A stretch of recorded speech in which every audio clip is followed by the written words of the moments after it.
everybody gonna get in line and do right. All right, peace and blessings, peace and blessings. Assalamu alaikum, shalom. Welcome, welcome, welcome, everyone. We are back. We are live with the book study, The Fall of America by the Honorable Elijah Muhammad, chapters 43 through 46. And I am with my awesome co-host, Sister Maya. Peace and blessings, Queen. How are you? I'm good. Peace and blessings. Happy Tuesday, everybody. All right, all right. Okay, we ready to rock and roll when you ready. All right. So I was just thinking before we start, considering the fact that Israel and Iran are supposed to have a ceasefire deal. Have you been watching any updates to like give us some information in regards to what some of those updates might be? Like what's going on right now? Definitely. Well, Trump came out I think it was this morning, and he came out cussing and saying that Israel or Iran don't know what the fuck they're doing. And he said that like that? Oh, yeah, that was his direct words. They don't know what the fuck they're doing. Oh, my gosh. Oh, my gosh. Yeah, he was pretty pissed because Israel broke the ceasefire. Well, actually, the ceasefire, even the way it was written, there was no way. If I was over Iran, I wouldn't have never signed that bullshit in the first place. Mm-hmm. Because it said Iran had to cease its hostilities right then and there.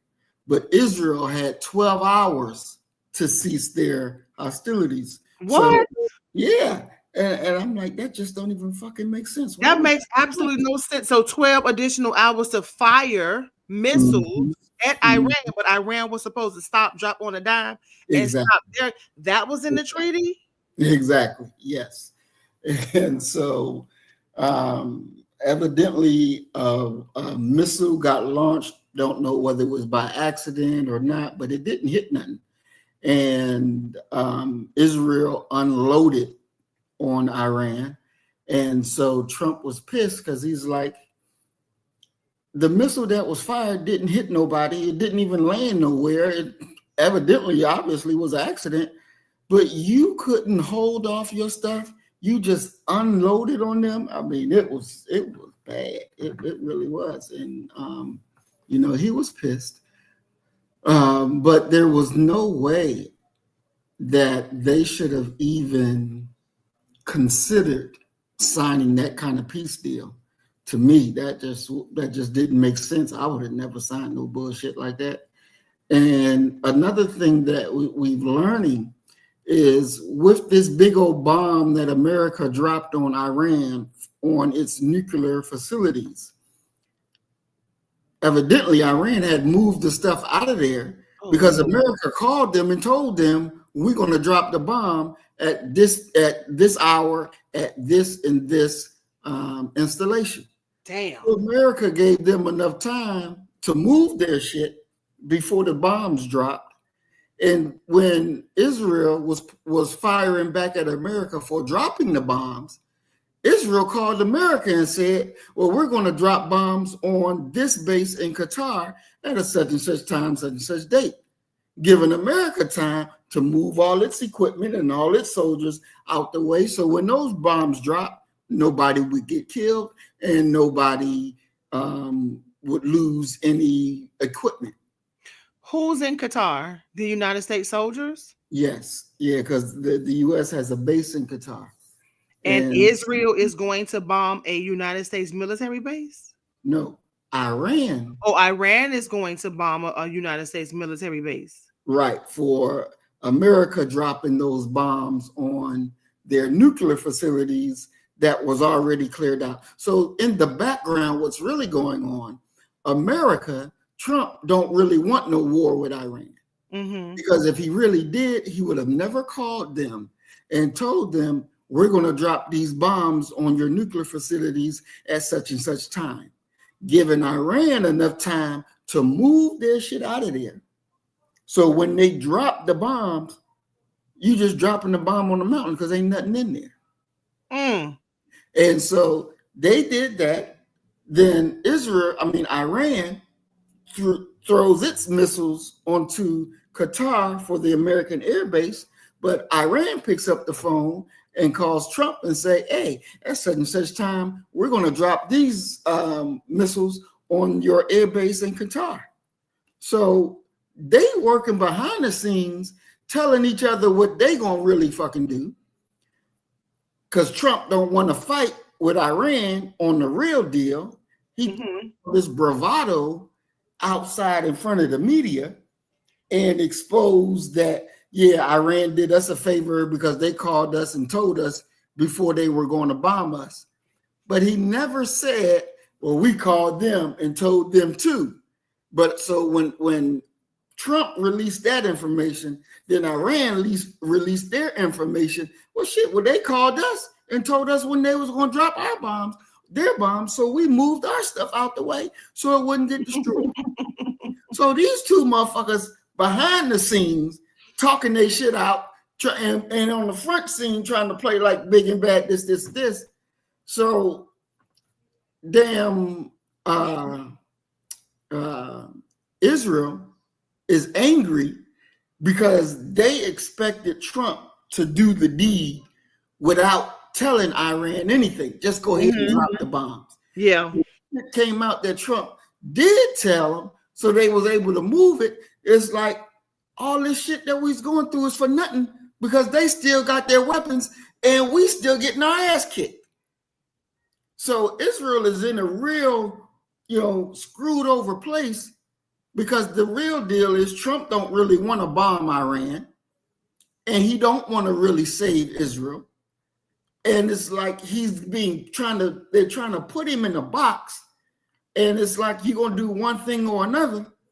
And we know with Israel's history and American presidents, when you don't do what they want you to do, something about to drop. And you ain't gonna be happy as an American president. Damn. They keep showing him in a damn casket. Yeah.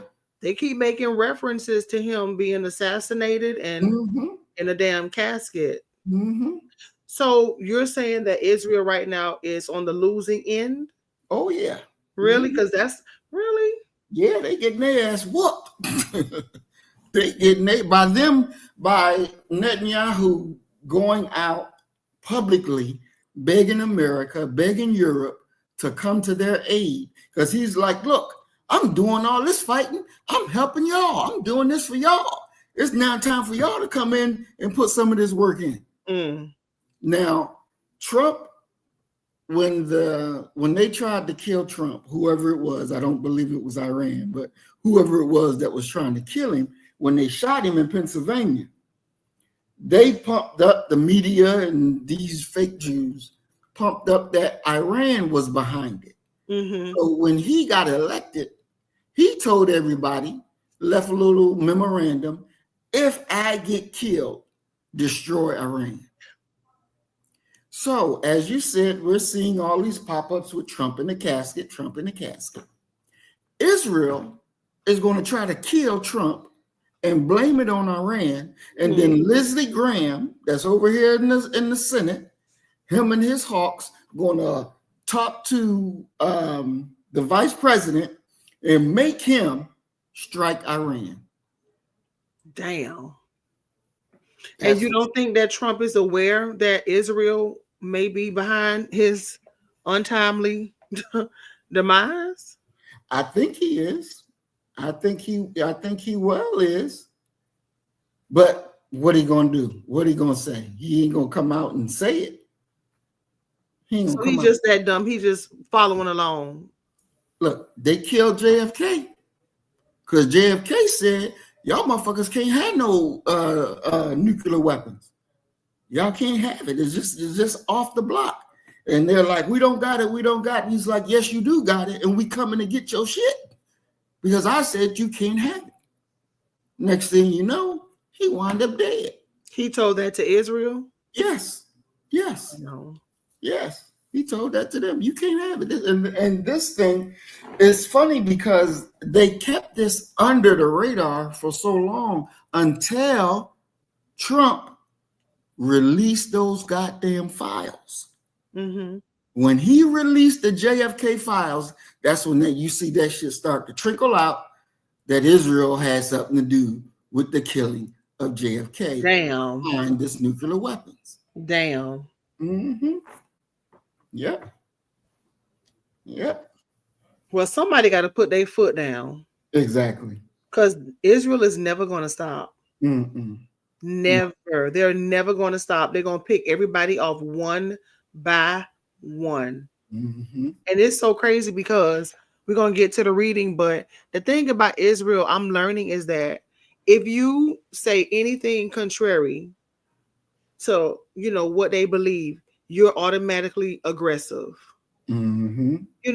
Not that I haven't been hearing it or seeing it, but now I see how they use the anti-Semite or anti-Semitic aggressive bullshit to make everybody look bad just because we don't go along with their scenario. Mm-hmm. You can ask a simple question. Oh, you're an aggressor. Mm-hmm. Oh, you're the enemy. Mm-hmm. Like it's crazy. It's almost scary. Yeah, it really is. Because when you, and this is the thing that I really hate, because they change the definition of words, right? Mm-hmm. So anti-Semite, now a Semite, they have redefined it to a person speaking, basically an old language. And so when we say that we are Semitic people, because it used to be Semitic people are, those first people that ever populated the planet. Then they changed it into language. Mm-hmm. So they changed it into language because if you can remember, Minister Farrakhan was going around and doing all this, we are the real Jews, we are this, and doing this all over. And so when they got it with him with the word anti-Semite, and he's like, I'm not an anti-Semite, I am a Semite. Mm-hmm. How can I be against myself? That don't even make sense. So then they changed the meaning of the word to be a Semite is a person that is speaking an old language, an old Semitic language. You're speaking Aramaic, you're speaking Hebrew, you're speaking these old dialects. This is what makes you a Semite. Not taking it away from your race to the language that you speak. So with that being said, so they've changed the definition of the word Semite. So now it's not based on race, but it's based on the language that you speak, which is bullshit again. Mm-hmm. Bullshit again. Mm-hmm. And so these bastards, they gonna get what's coming to them. Ain't no ifs, ands, and buts about it. They gonna get what they've earned. So when it comes to Iran, however you pronounce it, did you see that they just arrested? I think it was 11 Iranian nationals who, and they say some of which may be terrorists, because now they're trying to talk about the sleeper cells that we all have been hearing about for a few years. Mm-hmm. Mm-hmm. What do you know about that? Well, because they were in Iran and had so many explosions and stuff like that. So Mossad thoroughly are moving amongst the people in Iran. You have over here in America, you have Mossad thoroughly moving in America. What's Mossad? Mossad is the Israeli intelligence agency. Oh, they're moving around America. Oh, really? They just here? Oh yeah. Mm-hmm. Damn. Yeah. We this is what I'm saying, because we have so many people in America that's looking to do America wrong from whatever their vantage point is. Mm-hmm. It's really unsafe. And I was watching a congressional hearing last night about the funding, and they were getting on Pam Bondi because she cut the budget for the FBI. And these members of Congress were saying, why in the hell would you do that at this point in time where we need so many agents out there? Because we're going to get struck at home, and we don't know from whence it's coming, but we know it's fucking coming. Do you really think they're going to strike us like a major strike on American soil? Oh, yes. Oh, yes. Iran. I'm not saying it's going to be Iran. I doubt it. I'm saying that it's going to be Israel acting as Iran. Oh, got you. Got you. Mm-hmm. Yeah. Damn. They nasty as fuck. All these billions of dollars that they get in taxpayer dollars, and you mean to tell me that's how they play Mm-hmm. to kill the president and still strike us Mm-hmm. and blame it on somebody else? Exactly. That's Exactly. wicked. Exactly. Yeah, that's what they are. They want to hide their hand. But the cover is too short today.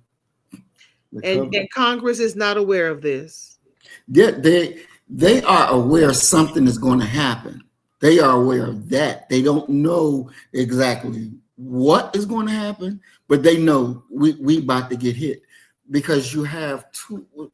Just by looking at what we're looking at on TV, if you've been a person that studies history and know from how things happen, your antennas will be going up saying some shit is about to happen right now because you have too much going on and you have Israel being fucked. Whenever Israel is being fucked, whenever they are being fucked, they're going to do something to reposition the chess, the power pieces on the board. They're going to do something to reposition it.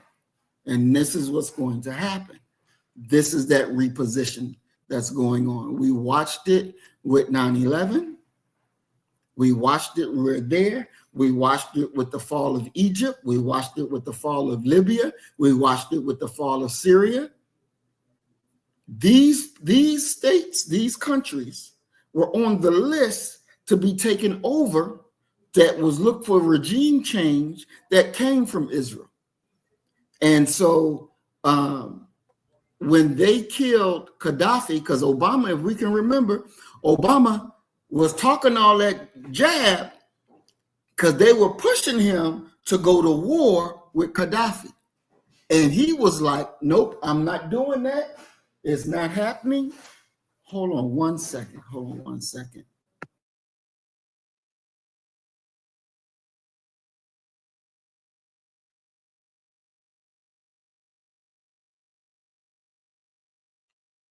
All right, sorry about that. So he was being pushed into going to war against Libya. And they kept trying to push him. And he was like, well, the red line is this. If he used chemical weapons on his own people, this is my red line, then we're going in. Then they came up with, oh, he did it. He used chemical weapons on his own people. So now you're going in. And he's like, no, I can't do that. The UN has to sanction and say that a UN force will go in. And so when he made that pivot, then they were upset and they was like, we done had it, now we don't have it. Then, remind you, Hillary Clinton was Secretary of State. She's the one that got on national TV and smiled. Ha ha ha ha. We came, we saw, and he's dead. She's laughing about it because she is the one that got the State Department official over there killed. She is the one. I think She I is saw that video. Huh? I think I saw that video. Mm-hmm. Yeah. She's the one that did all of that. She was the behind the scenes saying, yep, let's go ahead and get it. Go ahead and make it happen. Do what needs to be done. That's why Obama said, if you can remember when she got out that she was going to, try to run for president, what did he say? He said, Hillary Clinton is wickedly smart, wickedly intelligent. That's how he described, that's the adjective, wickedly, on her intelligence, because he knew exactly what she did to get that State Department official killed, the ambassador killed. She was behind that. She working with the CIA and all of them to make that shit happen. That's how wicked she is. These people are evil. Almost definitely. Because when Israel say regime change, if I was an Iranian official, they watch our news just like, and they watch our news even more. and they can hear the buzzwords, Mm-hmm. and they've made it clear. We Mm-hmm. want a regime change. And Mm-hmm. that means we want you dead. Exactly. So if Netanyahu has been saying this for years, as far as I'm concerned, there is no treaty that I would sign. There is no negotiation. He's made it clear. You Mm-hmm. want me dead. Exactly. Exactly. So I don't like this, because when I watch the news, I Mm-hmm. feel like something is being withheld from us, Mm-hmm. Oh yeah. because it's like first it was a hype, and then it like fizzled out. And I Mm-hmm. keep watching the news. I'm like, okay, where the bombs, where the fire, where the dead bodies, where the soldiers, where the tanks? I don't see any of that. Mm-hmm. And I guess with technology, war is not the same as it used to be. Mm-hmm. Because we advance technologically. I understand that, but I do feel that they're withholding something from us, Mm-hmm. and we know that they just cannot be trusted. No, they They can't. just can't be trusted. So I'm kind of like over it already, because when I look at the news, it's just boring in regards to this war. I Mm-hmm. don't know whether to pay it attention or to continue to try to follow along to stay abreast. So that's why I was asking you. Mm-hmm. Yeah, I definitely think that we have to stay abreast of what's going on because it will affect our lives. Mm-hmm. In this first part of this war, where they're just using bombs for right now, there's no way for Iran to lose its nuclear weapons without some foreign soldiers putting their boots on the ground to invade. They will literally have to invade Iran to make sure that the weapons of the nuclear weapons are gone. It's the same thing they had to do with Iraq. They had to send troops in there. You're not going to get it done with just dropping bombs. It's just not going to work. But It's just Maurice, do they even have the nuclear weapons? Because based upon the information that is coming out, like Bernie Sanders, he's a senator, and he did a video. He was like, based on the intelligence, they have not found any. So does Iran have nuclear weapons or not? no, they don't have nuclear weapons right now. They don't have it right now. I'm with the understanding is that they are only at like a 34% grade of fissile material. So you have to get at least 60-70% of that material before you can turn it to weapons grade. So they're not there yet. They're not there with it. But like Lindsey Graham and the rest of the quote unquote hawks, they wanted to stop way before that.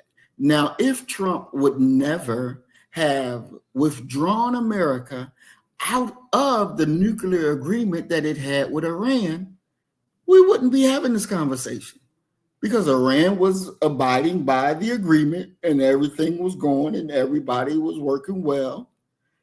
But then Trump come in and say, "Oh, I don't like it. We shouldn't have did this. We should, and we're gonna take it." And now they walked up out of it, ripped the agreement up. So it's like, if you'd have just left the shit alone, there wouldn't have been a problem.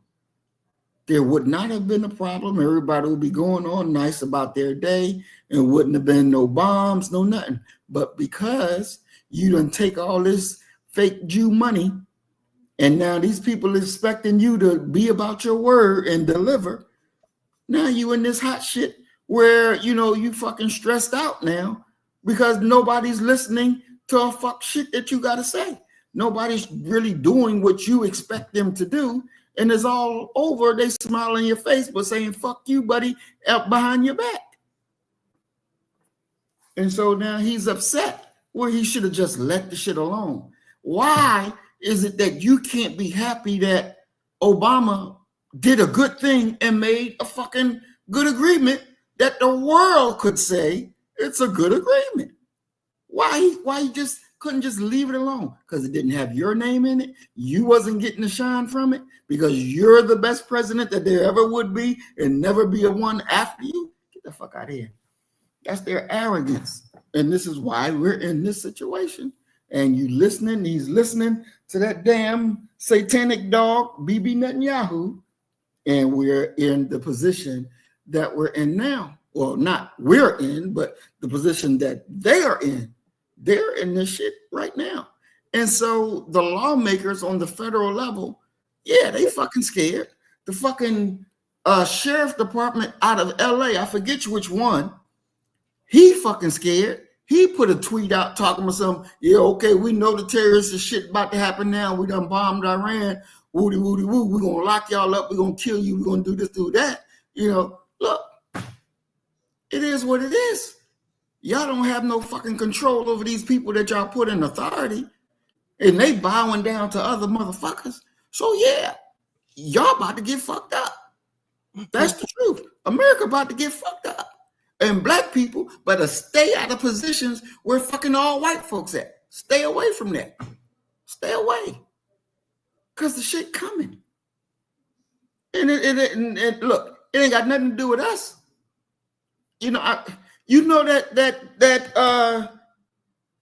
That slide you showed me the other day in our chat thing? With all the white faces? Yeah. Yeah. Yeah. That shit ain't got nothing to do with us. That's their problems. Mm-hmm. That's their problems. That's a European problem. Exactly. Don't they all look European? Exactly. Even the 11 Iranian nationals, when I just put up their picture, if nobody told me, I would say at least 9 of them are Hispanic. They look like Hispanic men. Mm-hmm. And 2 have a Middle Eastern flair. But you really can't tell who these damn people are. Mm-mm. They can blend in. They can literally blend in with any type of European easily. That's right. And it's not. I mean, I understand Iranian. I understand Iran's frustration.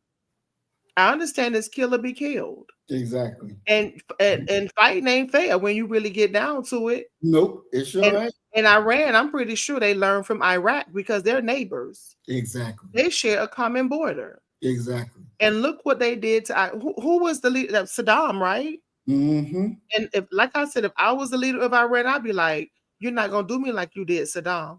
Exactly. You can forget it. There is no negotiating. Do what you do and do it quickly. There is no negotiation. We cannot negotiate with you. We know who you are. We've studied you and we see how you operate. Yep. Do what you do and do it quickly. Exactly. Exactly. And I was listening to this conversation on Twitter, to this program on Twitter, and I was waiting to get on so that I could speak, because what I understand is these motherfuckers, they don't know this cracker like we know. They have no clue of how these people think, how they behave, because when you start hearing them say, I don't understand, I can't see why this is not doing it, I can't see why they're not doing it. Because you don't understand the mindset. You're not capable of dealing with them in an effective manner. You just don't have it. But us who done suffered under these motherfuckers, us who done grew up among these motherfuckers, we know how they think. We know how they think. So if we trying to tell you, this is what's the fuck about to happen to you. This is what's about to happen. This is what you better be doing. Because this is the real. These motherfuckers, they live in a false fantasy world when it comes to thinking how these white folks are in America. They don't understand shit. But they talk this la la la like they in charge and they know what the fuck going on. You really don't. You really don't. And it's a damn shame that they don't. But they better wisen up, and they better wisen up quickly.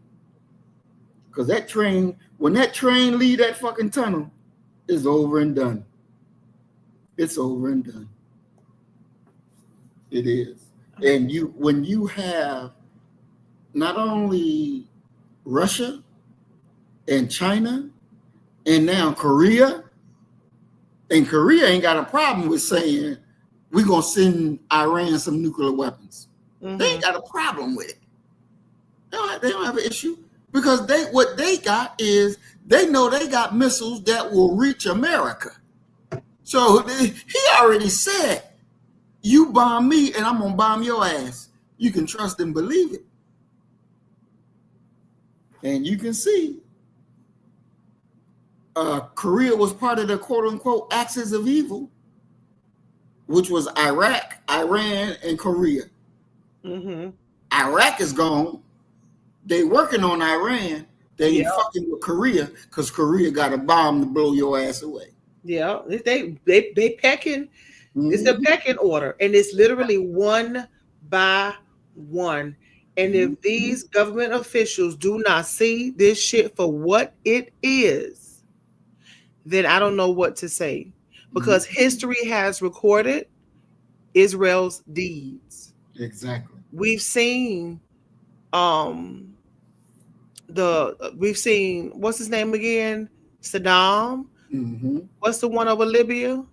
Gaddafi. We've seen what they did to Gaddafi. Mm-hmm. We see what they have the power to do. Mm-hmm. So I don't even see how they can continue to attempt to negotiate with these people because they make treaties but they break all of them. Exactly. There's nothing they could bring me to sign. I wouldn't do it. Mm-mm. So let's get on to chapter 43 because it's getting late. All right. So chapter 43, plagued by God, America is doomed. With the end of the rule of the white race over the black people of earth in sight, face to face, we have to deal with each other according to the actual facts which exist between the two nations, black and white. With the nature and desire of the white race to continue their rule and subjugation. No, I'm sorry. With the nature and desire of the white race to continue their rule and subjection of the darker people, even though the white man recognizes these facts, he will continue to try holding on to his rule, his subjection, his thinking of what he has acquired under such rule, that which is his, and he cannot give up the prey. His concession, the merchandise which he has exploited out from under the noses and eyes of the real owners, black man. He is willing to shed the blood of his own people and that of others to hold on to that which he calls his legal possessions. The spirit aroused in the black man says, no, that the continent and what is on and under its surface belongs to him and his people, the black nation. This spirit and knowledge is now not only confined to Africa and Asia, the black, brown, and yellow people, but it actually is now arising in the American so called Negro, the true lost and found brother of the black man throughout the earth. Whether it be Africa or Asia, he is the brother of them all.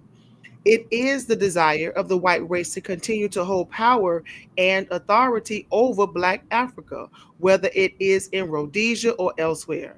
They will just have to give it up. England, Germany, Italy, and France, especially England, France, and skeleton Germany, seem to be the diehards. The white man in Rhodesia would be acting wisely if they would realize that one day sooner or later they must pack up and leave.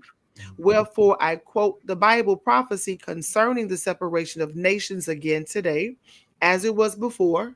Every man must go to his own. This is the clearest and most direct justice that God and man could agree upon. I'm going to highlight that right quick. Let me highlight that right quick. All right. So the white man cannot live in luxury unless he has the black man and his place of possession in subjection of his will. But as I repeatedly say in this paper and in all of my writings, you cannot make God and his prophets liars, nor can we reverse the time of their prediction in which these things would take place. So the time has come. This is nothing but justice, that we have possession of what is our own. The white man is conscious of the fact that he deceived the black man of the knowledge of the black man and his possessions, but that particular authority was given divinely, temporarily.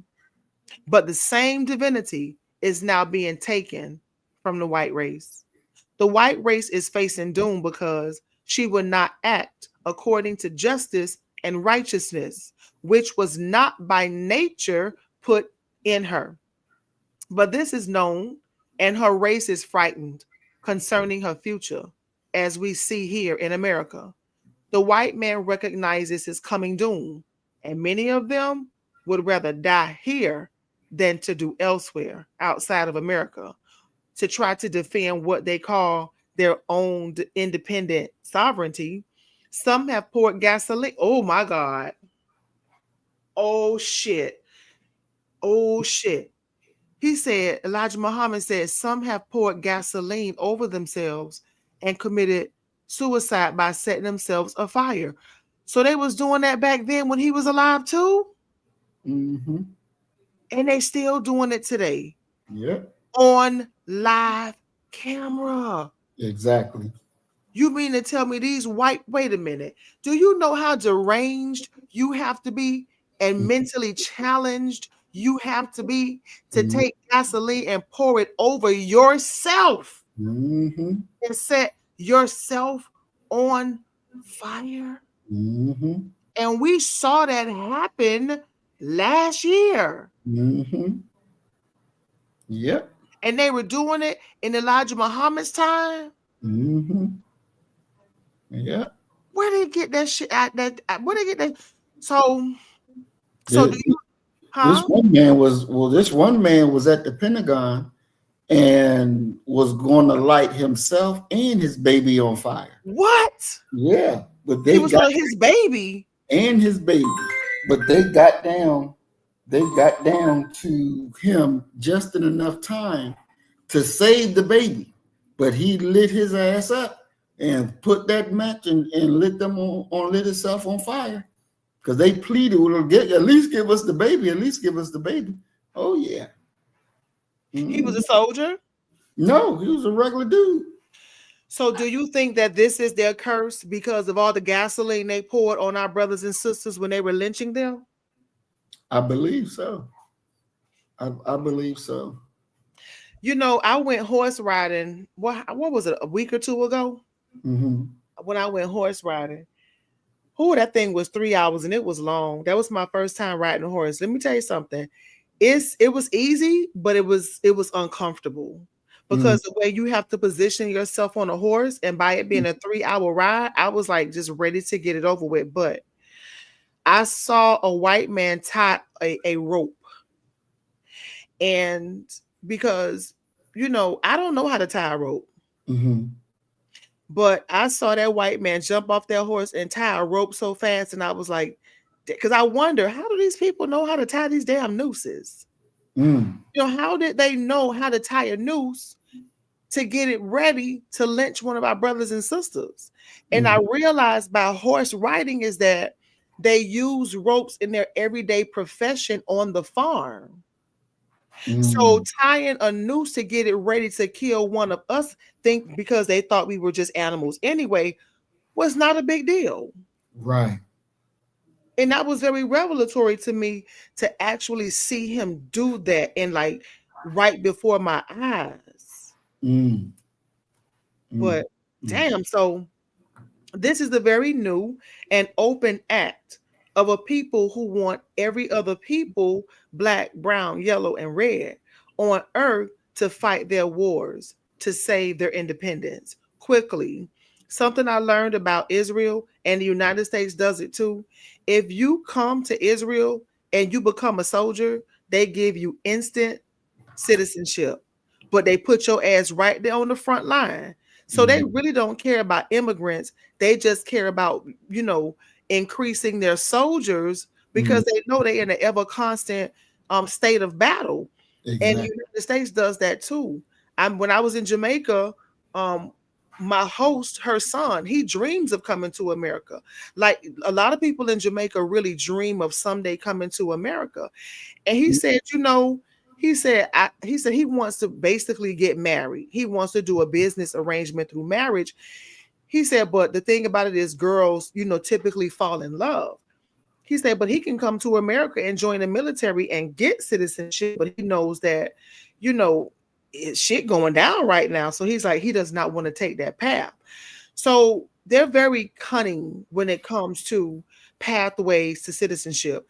Come, join the military, fight, and get citizenship. And that's what Elijah Muhammad is saying. Now they want to shed their blood, but also the blood of others and innocent citizens. And like you said before, we don't have anything to do with this. Exactly. At all. Exactly. So a ruthless and brutal people like America, England, and Germany should be ashamed in this modern time to look for these people whom they have robbed, killed, murdered, and brought under subjugation by force.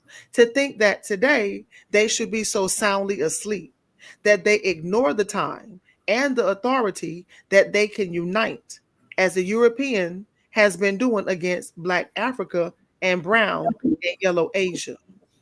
As the book says to the white race, as thou hast done, so shall it be done unto thee. The white man must return to Europe and concentrate on that continent for his future, or else concentrate on his death instead of his life, for they can no longer rule the black man. The black man now knows where his home is, and he now is rising up to take possession of that which is his. Do you agree with that? That Yeah. paragraph 13? Yes, I do, and this is how I see it: is that Africa is our throne, but this earth is our home. Every square inch of it belongs to us. Every square inch. So as we know that our people were on every part of this planet, all of it belongs to us. It's just that Africa is the throne. That's where everything. If you, I sat down one day and looked at it, that if Africa, was used as a real throne, and then we had pipelines going out to every country that where we are and where we need things to go from both ways, it will produce an unending system, where we can control and run everything just as it should be, instead of the way that this enemy has ran this system. But yeah, Africa is the throne, but this whole earth is our home. Every square inch of it belongs to us. No, okay, and I do agree 100% with what you just said, but let me clarify. In paragraph 13, Elijah Muhammad said the black man now knows where his home is, and he now is rising up to take possession. Because black people in America are not collectively rising up to take possession of North America. Maybe Africa with Ibrahim Traore, especially, you have some leaders who are waking up and, trying to ride the Traore wave. But in America, are we rising up to take possession? I think we are. I think that our people are understanding the way to power in America, as through the Constitution. The way to power is getting elected and getting into the offices. The problems that we're facing is that when black folks get into office, they have the mind of the white man. So instead of trying to do what's best for your people, you're doing what's best for you. You can look at the sister that was the mayor of Dalton, I think Dalton, Illinois, the quote unquote super mayor. And there's been a whole lot more mayors like her, but there's been other mayors that are more like the brother from Ohio, I believe it's Cleveland. I forget his name right now. And they understood exactly what needs to happen. Unfortunately, there was a disconnect between them as the elders and the young ones that's coming up, because you didn't have no line to keep feeding into that system for control, for power. So you'll have black mayors in Gary, Indiana, Philadelphia, Pennsylvania, Washington, D.C. But none of them are working collectively, and none of them are working for the best interests of Black people. They're working for the interests of other people. And so because you have that, and you do still have Black people rising into every branch of authority in America, but the mindset was not a Black first mindset. And this is what we have to be able to put into those that's watching, that's coming with us, is that this is what you got to do. So, for example, here, what we got going on, once I take office, then and do my 4 years, my son is coming right behind me to run for the city council seat that I was in. And then I'm running for the mayor's seat, right? So we're making this train to pick up more and more and more. And the more people that are Black and can take a Black first mindset, the more people we move into these different offices so that we can capture ground. And we continue this process, and we'll have the whole damn thing. We'll have the whole damn thing. And like I keep telling people, white people are at a zero birth rate. So we will outproduce them. And this is another reason why Biden let all these illegals in, because he know somebody got to replace them. And he's betting on them having to be white-minded and to do the will of white folks. That's why they made the Mexican, you're white, and it's always a battle of power, because as you just read, they don't want to let go power, even though they know they're dying. They don't want to let it go. They don't want to let it go. They want to be able to secure it to their last drop. And this is why with the education system, they want to change it so that there's no, quote unquote, as they claim, white guilt. So there's nothing that Black children will be able to look at white children and say, this is what your people did to me and my people. Oh, we about to flip the script on this shit because we see you for who you are. They don't want none of that to be seen, because that can lead to a real change of power.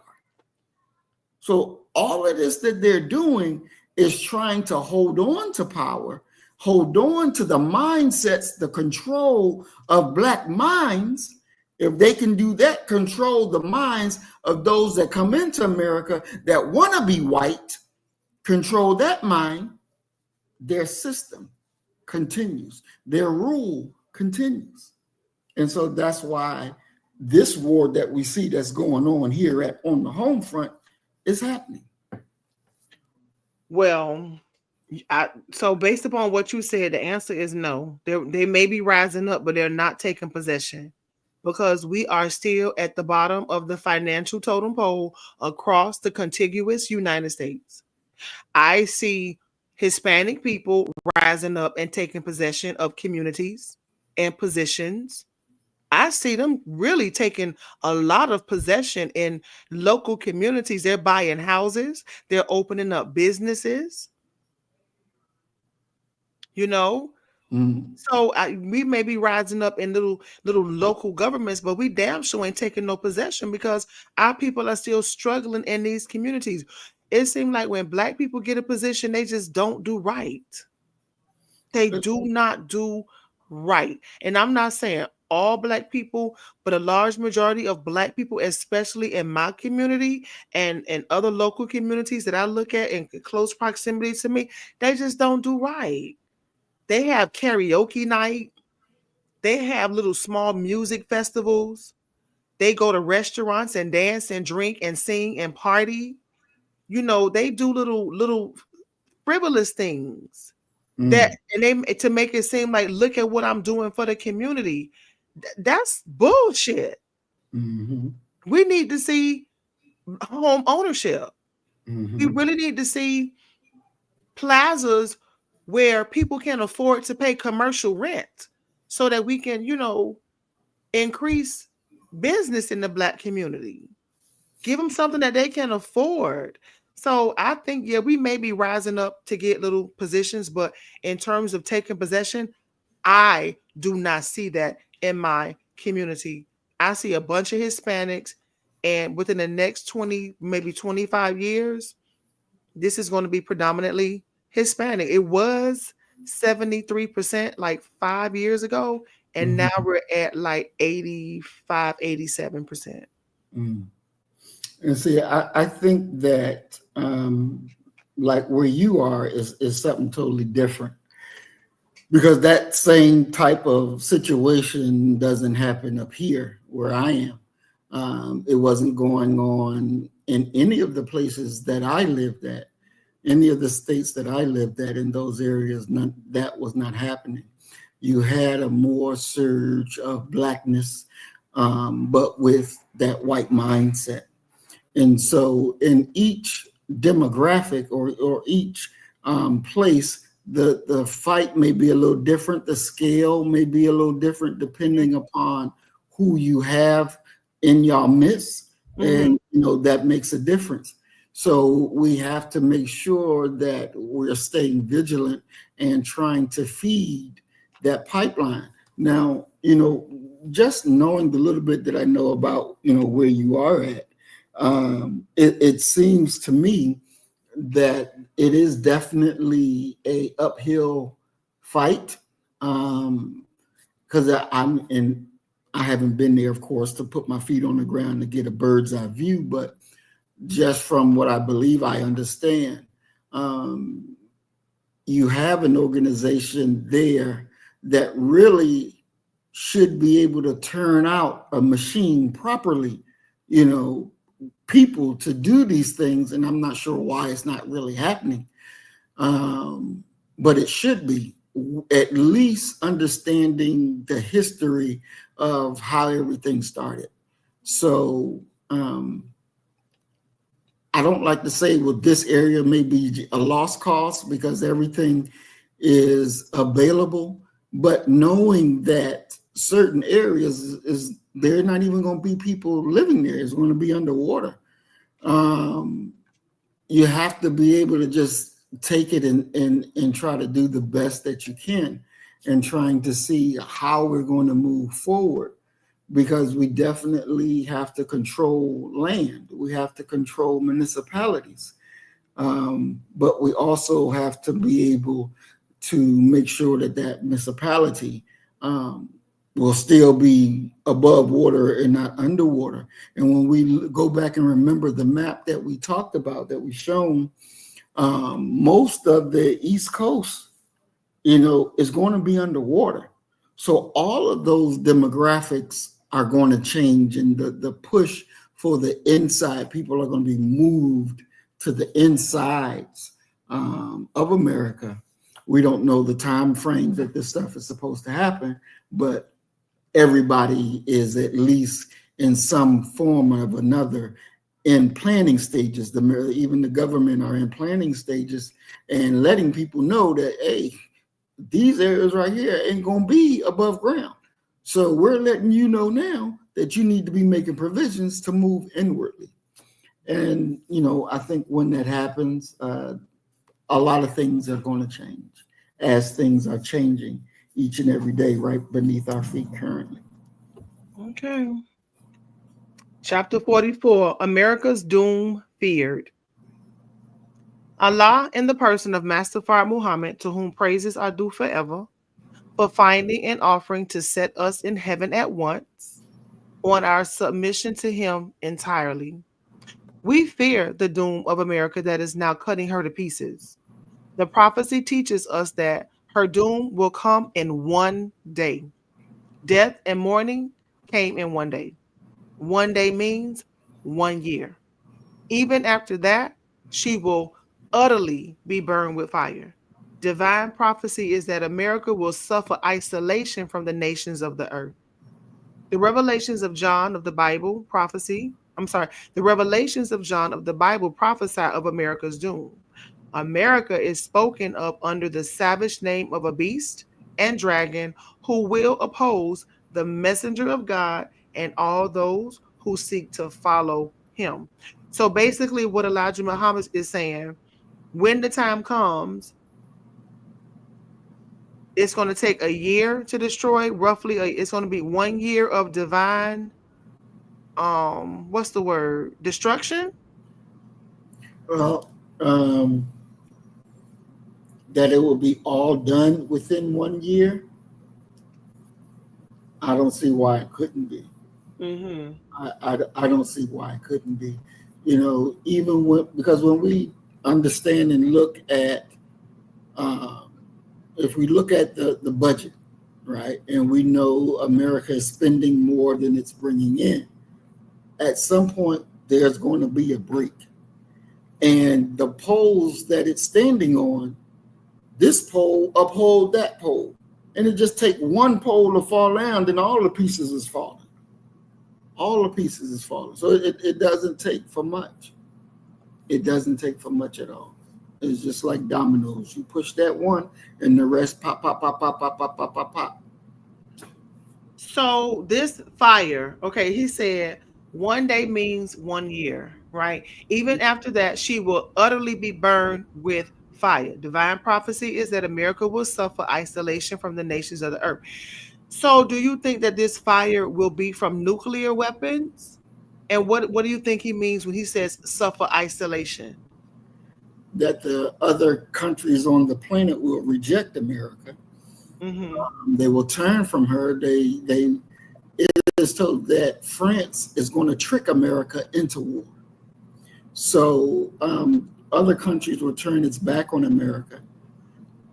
As far as the fire part, for me, in my understanding, I believe that's going to be from the mother plane dropping bombs on Mm. America.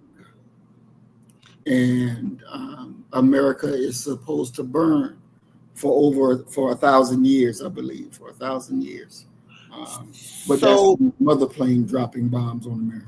so before that happens, the believers, are they warned where to go and what to do? Yes, though we will. All of those that are getting out will get out. There's not going to be, unfortunately, there's not going to be 40 million black people escaping. There's only going to be 144,000 black people being able to escape. Now, the Honorable Wow. Elijah Muhammad said that, he believed that we can beat that number of 144,000. We just have to do the work. So we know from prophecy that only 144,000 black folks out of 40 million is supposed to make it. So basically, so is that in the Quran what you're saying? Yes. Because that's in the Bible. So the Is Quran that, and the Bible both prophesy about this. Would mhm. this be Armageddon? Well, according to the Honorable Elijah Muhammad, Armageddon has already begun. So maybe it's a one last hurrah. I don't know. But these are the events that we look for. So, like, for example, for me, I try to pay attention to everything. But when it comes to foreign engagement and foreign wars, because I know that he already talked about France will trick America into war. So I look to see what France's position on something is, what America's position on something. I monitor East and West Germany, what's going on over there, because he spoke about East and West Germany. These things, if you're monitoring them and you start to see one thing happen, the next is about to happen because they're all are those dominoes, as we said. Once drop, then the next boom, boom, boom, boom, boom, boom, boom is going to continue. Mhm. So a large majority, I know a large majority of us are not going to make it, but I didn't know the Quran also spoke of that 144,000. Mm-hmm. I would like to explore that a little bit more. Okay. Look at that, um, the symbolism behind that, because I Mm-hmm. don't know if we should take that number literally, or is there something, a hidden message or a hidden meaning behind that. I do know that a lot of us are going to die because I've seen that in my dreams. because they're waiting on a savior and they're not listening to what people are saying in regards to save yourself.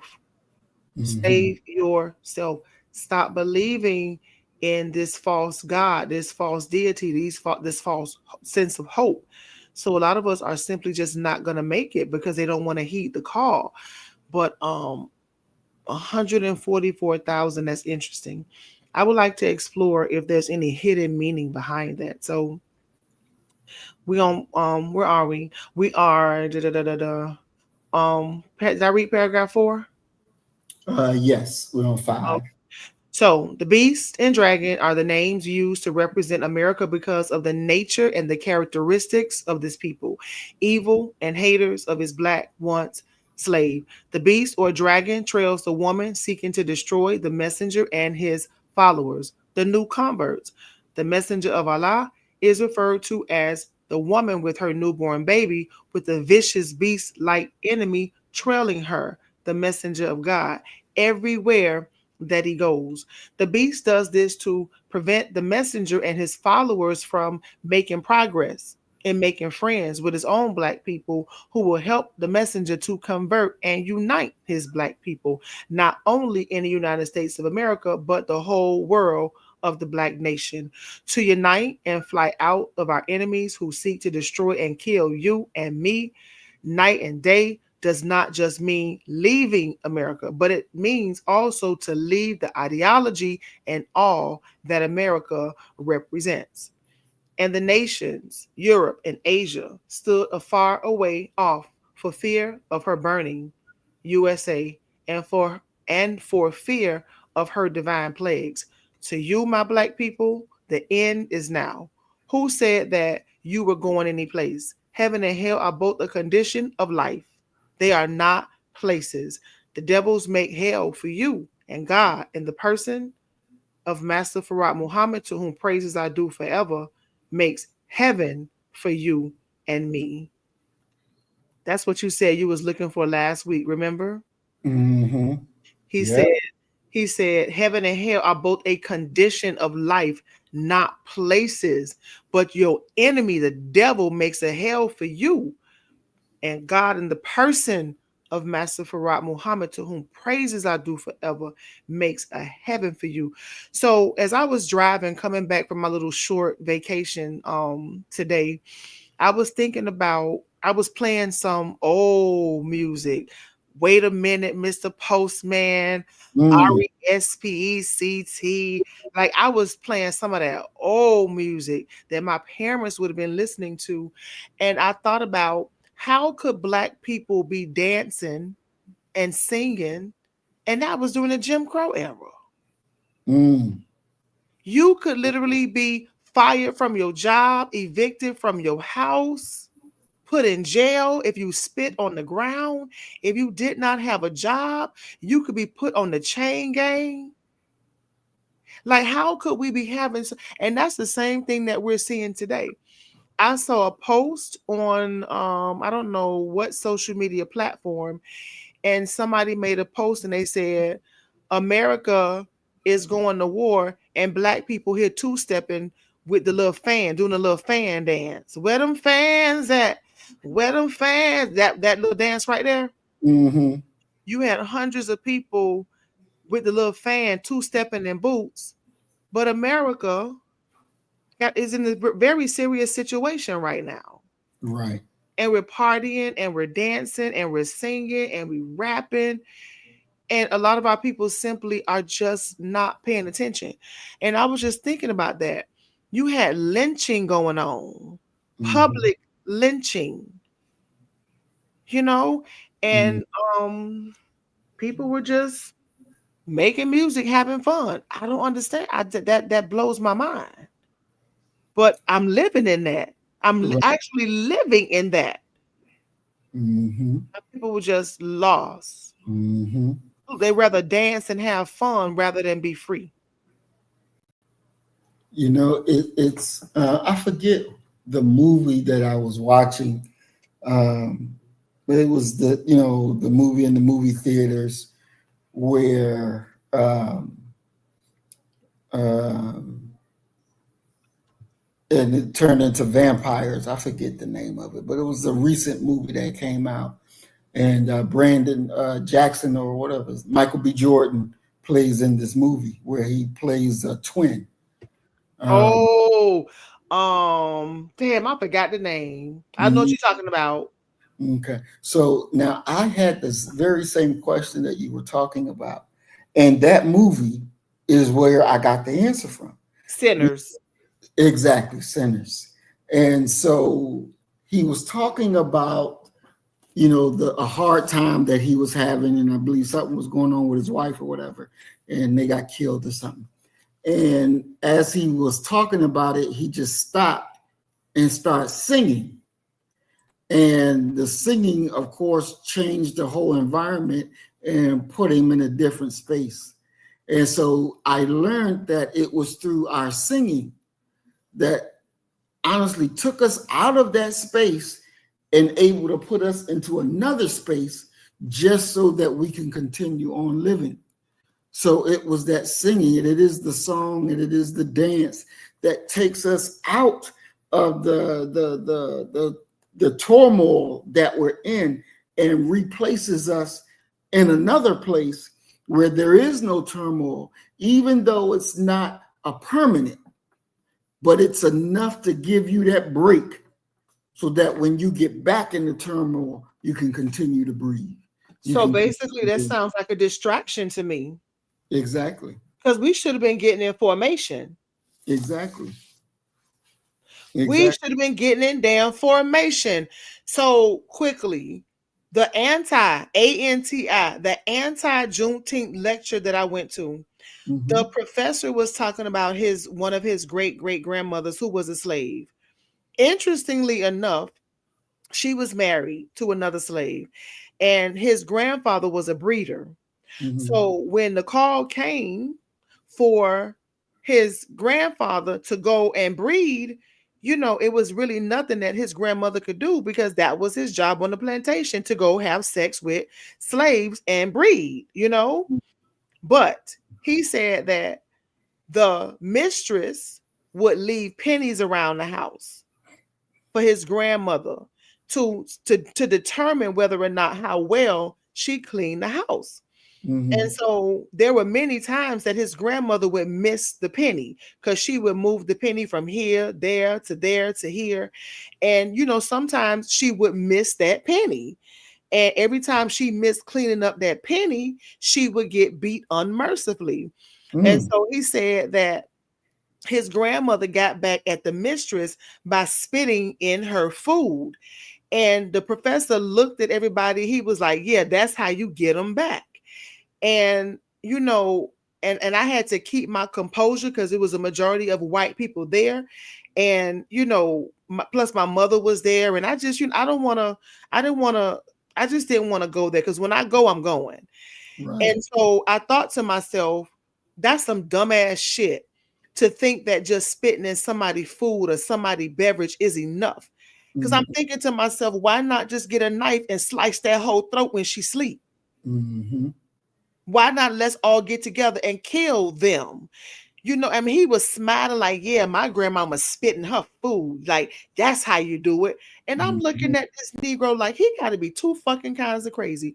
But I'm Mm-hmm. also reminded that the white wife that he has right now, that's his second white wife. Mm. Wow. So it's a distraction, and it's ridiculous to me. And it's not enough.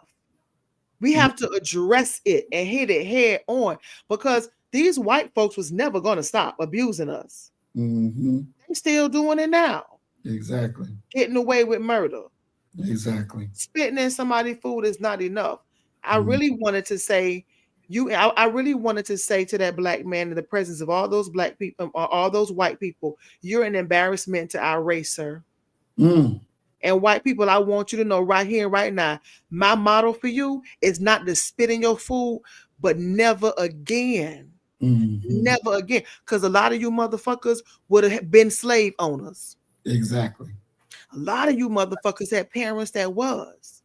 And you Mm-hmm. really not out here because you like us or you love us. You just really want to hear what the fuck we saying. But I'm telling you what I would have done. I'll kill you and kill myself too before I be your slave. And I would have gut your ass like a fish when you went to sleep. That's what I wanted to say. Exactly. But I had to keep my composure. Mm-hmm. And my mom was like, "Oh, that's so nasty." I was like, "Girl, let's go." Girl, I want to say, "Girl, get your purse. I ain't never bringing you nowhere with me. I can't stand that." I say, "You so damn passive and dismissive." My God. Wow. Anyway, where were we? We be going off on a tangent. But you understand what I'm saying, right? Exactly. Yeah, I understand That's 1,000. not enough. That's not. That's not. And, the way he said it was, he was like really proud of it, and it's like, nigga, please, come on. Nigga, please. All this damn dancing and two-stepping and shaking your fan and shit.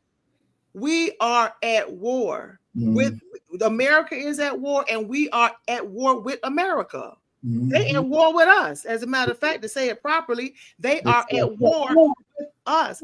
And instead of getting together to do what we need to do to save our people, we two-stepping and dancing and doing all kind of dance challenges on social media. Makeup tutorials and sports and all kind of foolishness and worrying about cars and jewelry. And like, sometimes it gets so overwhelming to me because I feel like I'm alone in this. In my location, a lot of people are clueless and they just don't get that we Black people are at war. Psychologically, financially, spiritually, emotionally with these white people, and they're never going to take their foot off our neck because you see Elijah Muhammad said they refuse to give up. They're never going to give up. No, they're not. They're not. Yeah, they'll make you think that their power exists everywhere, and it doesn't. And they're losing power daily. They're losing power. When what's that cracker name? She's a member of the House of Representatives, a Republican, and she did a thing on the Iraq-Iran situation, and she came out very strongly against going to war against Iran.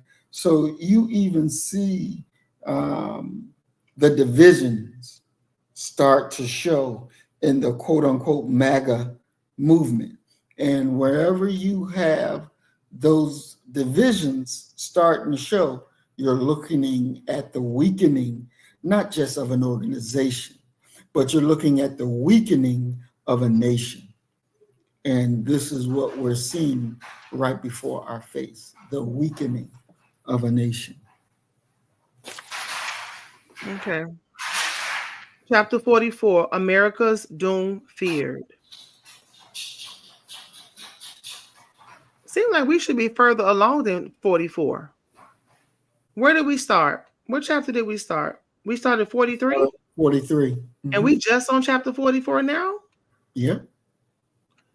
Allah in the person of Master Fard Muhammad, to whom praises I do forever, for finding and offering to set us in heaven at once on our submission to him entirely.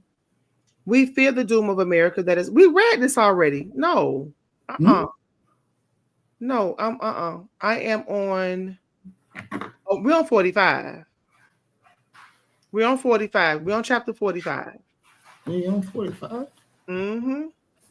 Well, does this got chapter 44 in here twice then? I don't know. We just read chapter 44 because remember, paragraph 11 said, "Who said that you were going any place? Heaven and hell are both a condition of life. They are not places." So we are on chapter 45. America hasten her own doom. Okay. Yeah, we on 45. Okay. The ultimate aim of this world should be known to everyone, especially the righteous. We classify the righteous as being the people who belong to the right God, the God of righteousness, truth, freedom, justice, and equality of the nation of righteousness. Today, the so called American Negroes must be resurrected and made to know and understand the fate of anyone who will follow or be deceived by the arch deceivers. The strongest and most powerful weapon the arch deceivers have at their disposal is to deceive the world of righteousness, the nation of Islam. They do not stop at the common, ignorant Muslims, but reach also for the scholars and scientists of Islam who should be aware of their trickery and deceit. We are in a world that is passing out of existence, and she is putting up a fight to destroy the nation of righteousness. Be aware, to try to oppose the success of Allah's truth only hastens the doom of falsehood and its teachers. The world of evil makes its first attack on the world of righteousness, thereby clearly showing herself as being the enemy of righteousness. When she thinks she has built up a strong enough force to attack the righteous, she does so, which, as I said before, hastens her own doom. Falsehood cannot be victorious over the truth. In the day of truth, the resurrection is the day of truth. The resurrection is the day of truth as it triumphs over falsehood. The arch deceivers force war against themselves. Their ultimate aim is to do as their people always have done, try to destroy the preacher of truth and those who believe and follow him. This was the aim of Cain when he slew his brother Abel, and the aim of the dragon when she sought to destroy the woman, the messenger, as it was written in Revelations chapter 12, verse 4. The lost found members of that nation should be taught to know the ultimate aim of this world. God has visited them and has prepared a teacher in myself to teach them, thereby making it easy for them to understand and recognize this world and its secret ultimate aim. It is even given in the Bible in Revelations chapter 12, verse 9. There it speaks of the members belonging to the righteous nation and shows that through deceit, Satan causes them to become as himself against the truth, peace, justice, safety, and security one would enjoy if he only were not deceived. Under deceit, the weak minded, who have no understanding or knowledge of the arch deceiver, the devil, Satan, are made praise in the hands of the arch deceiver. This will bring about war as a showdown between the God of righteousness and the God of unrighteousness, the devil. It already has begun. God must fulfill his promise to show himself as God over all the powers of heaven and earth and men on earth, as it is written in Theologians chapter 2 verse 9. He comes after the workings of Satan. Satan has been given the power, knowledge, and authority to deceive as many as he could before the appearance of God or the universal manifestation of the presence of God. He was given this power in the beginning, according to chapter 2 and 7 of the Holy Quran, and according to the Bible in Genesis chapter 1, verse 26, Revelations chapter 6, verses 4 and 8, and Revelations chapter 12, verses 3 and 4. We have known all our lives that the devil was a great deceiver, an enemy of God, and that we wish to be the victor with his knowledge and superior arts. And that he wished to be the victor with his knowledge and superior arts in deceiving the people of God.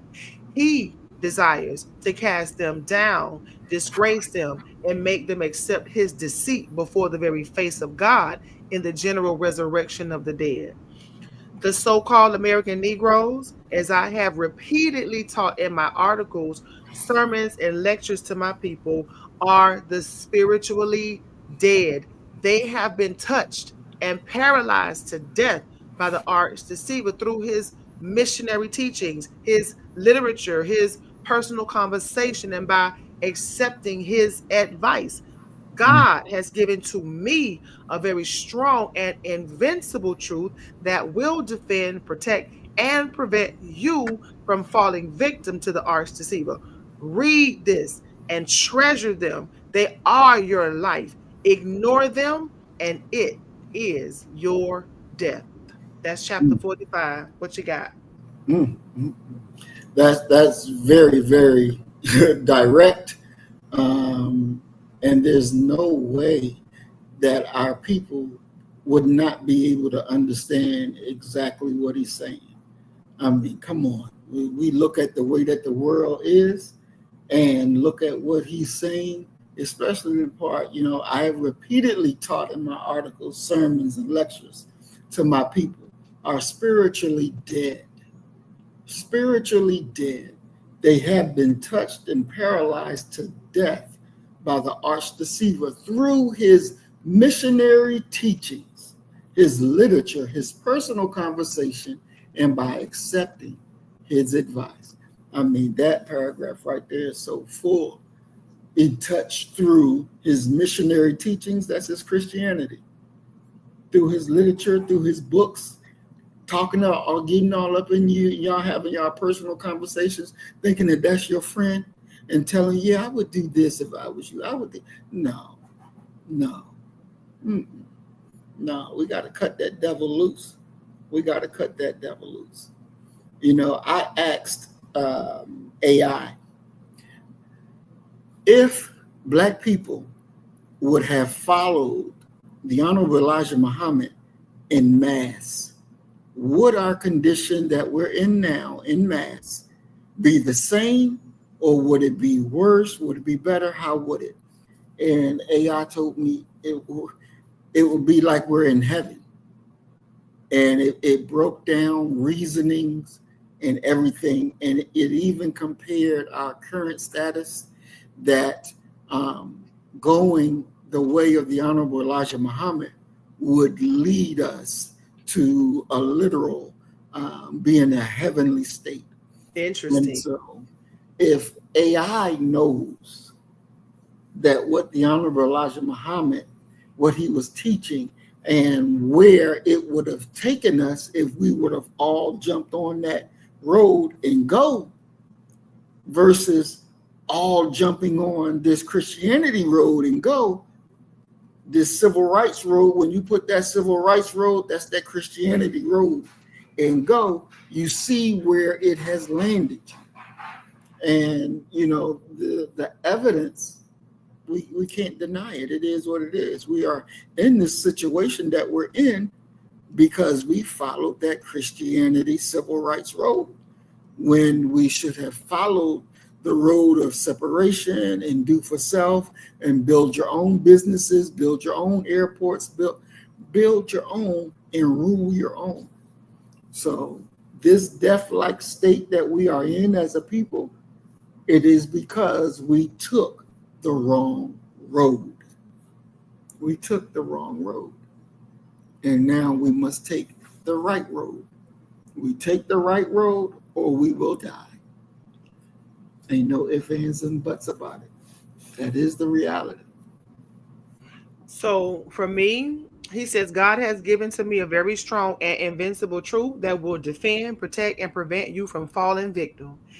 And that's like when COVID first came out and they Mm-hmm. were talking about vaccines. The Mm-hmm. first thing I did, I went to the Nation of Islam online, to their online website, Mm-hmm. and I began to read their articles to see what type of information that they released. Mm-hmm. And they made it clear, do not take that vaccine.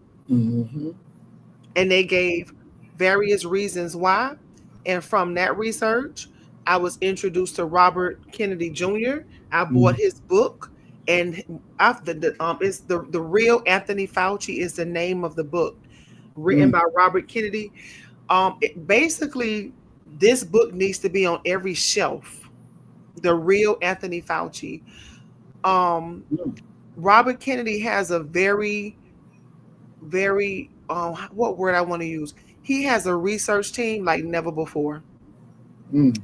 the people that do investigative research that he has at his disposal with articles, Mm-hmm. it is unbelievable.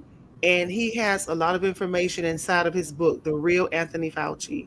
It has so many names in that book that the reason why I have that book and I have it in my bug out bag Mm-hmm. is because if your name is in that book, I'm a Mm-hmm. side eye your ass. Mm. Whatever you say something to me, I'm a side eye your ass because when you read that book and he's calling names and corporations and the things that the diabolical things these people have done, everybody, especially in the Black community, needs to get that book, research that book, keep a copy of that book. And when you see people on television and radio telling you what to do, go and see if that person is in that book and cross reference it and be very careful. Mm. Because one thing he will call your goddamn name. Mm. He'll call your name and tell what you did. Mm. Mm. And I have that copy in my goddamn bug out bag. Oh wow, wow. Mm-hmm. Yeah, I knew when he and his team went to go see the minister, and put a presentation up before the minister and talked about it, and then they were speaking at Savior's Day. They had a area talking about what the stuff that they do and stuff. So most definitely. Mm-hmm. My one of my friend girls got it, and her doctor told her that all her eggs dried up. What? I think I told you that on one of the studies. Yep, she got it. She wanted to have another baby, and she was Mm. wondering why she couldn't get pregnant because getting pregnant for her has never been a problem. Mm. And she was in another relationship, and they were serious and married, and she was trying to have a baby, and she went to the doctor to find out what was causing her to not get pregnant. And the doctor told her, "You have no eggs." Damn. It dried up all of her eggs. That woman can never get pregnant as long as she live from that Mm. from that vaccine. Mm. Mm. Mm. If it's a lie, she and her doctor told it. Mm. Mm. Mm. Mm-hmm. Wow. So I go to the Nation and I go to their webcast. I listen to their webcast. It's phenomenal. They have some phenomenal webcasts online. Mm-hmm. And when this country is telling us what we need to do and what we must do and what's being required to do, I will go to the NOI website to see what they're talking about and what information and directions they've given. And is really helpful to me. Mm-hmm. Yep. Defend, protect, prevent. Exactly. Because if Mm-hmm. you ignore it, that is your death. Exactly. And we see how many people died. Mm-hmm. People died Mm-hmm. with that jab. Literally fell, just fell dead. Exactly. Young people. They don't talk about that much more. I don't know if it's still happening, but remember over the course of the past 2 or 3 years, how Mm-hmm. many young people were dying from heart failure? Mm-hmm. Yeah. Yeah. It's still happening. It's still putting out reports because where I work, I get them. We get them in our email, um, and so yeah, it's still happening. So what's going on? They're not publicizing that as much as they used to anymore. They're still publicized, but I guess it's publicized on the low. If you're Mhm. not, in those workforces, or if you're not plugged up into some type of entity that deals with the numbers. But yeah, it still comes out. So have you seen or heard any commercials recently about getting the booster? No, Because sometimes I still hear that. I'm like, who in the hell still getting boosted? mm-mm. No, I haven't, because there's medical journals out against it. So no, I haven't Whew. heard that, because Everybody, I'm sorry, go ahead. there's still COVID patients. People are still catching COVID. Yeah. Everybody on my job who got the juice, Be Mm-hmm. sick as a dog. Mm-hmm. I'm talking about sick as a dog. And what stood out to me in the book, The Real Anthony Fauci by Robert F. Kennedy, he Mm-hmm. said that is slow euthanization. Mm. It's in the book. The jab is slow euthanization. He said some people are going to die fast, while others it is going to be slow. He said, but it is going to take time. Mm. It's gonna be like a slow release. I'm telling you, it's in the book. He said he said some of them goddamn people got that shit, and it's gonna be slow release euthanization. I said, God damn. Mm. Mm. Mm. Mm. That book ain't nothing to play with. One man was on his way to the doctor to get the shot. He called his brother, who is a doctor, but in a different state. His Mm. doctor said, make a fucking U-turn. I'm writing you a prescription. Go get it. He said, Mm. don't dare take your ass down there and get that shit. He told his brother, I don't give a damn how bad you feel. Make a U-turn and go your ass to the nearest CVS, Walmart, wherever the fuck you gotta go. I'm writing you a prescription, and it saved his brother's life. Mm. He said, I'm writing you a prescription right now. Do not do it. And I know a lot of people who did it, they don't speak to me anymore. Really? Oh, yeah. Just Mm. all of a sudden, they just stopped speaking to me. And I didn't tell you to stand your ass up there, and you did it. Mm. Mm. But Mm. all of a sudden, you mad at me and you don't speak to me anymore about something that you consciously took your ass down to the doctor's office to do and was bragging about it. Mm. And you mad at me? Wow.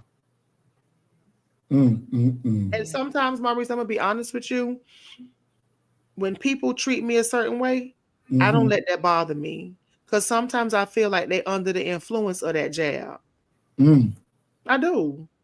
Mm. I'm not arguing because I don't know how it might have altered them. Right. Because it did alter a lot of people. Right. And so I don't argue with people because sometimes I think they're under the influence of that jab. Mm. Mm. And Mm. their problem is bigger than me. So I don't give a fuck. Because what's done is that you can't get that shit out your body. Right. That's one Mm. thing you cannot get is that shit up out your goddamn body. Mm. Ain't no fucking way. Nope. You sure can't. That's right So, there. It's real. should have been reading the goddamn NOI Mm-hmm. website and your ass would have known. Mm-hmm. Exactly. Chapter 46. You had something to say? And I just want to add one more thing. When the Honorable Elijah Muhammad says that I'm giving you an invincible truth, and that's just so real, 1,000%. It's invincible. It cannot be destroyed. It cannot be defeated. And I definitely use that no matter what the situation is. And I say what I've been taught by the Honorable Elijah Muhammad, the Honorable Minister Louis Farrakhan. There's been nobody to be able to defeat me and what they gave me and what I give back. So that is 1,000. It is an invincible truth. I can't thank Allah enough, or him, or the minister enough for being who they were to deliver that message.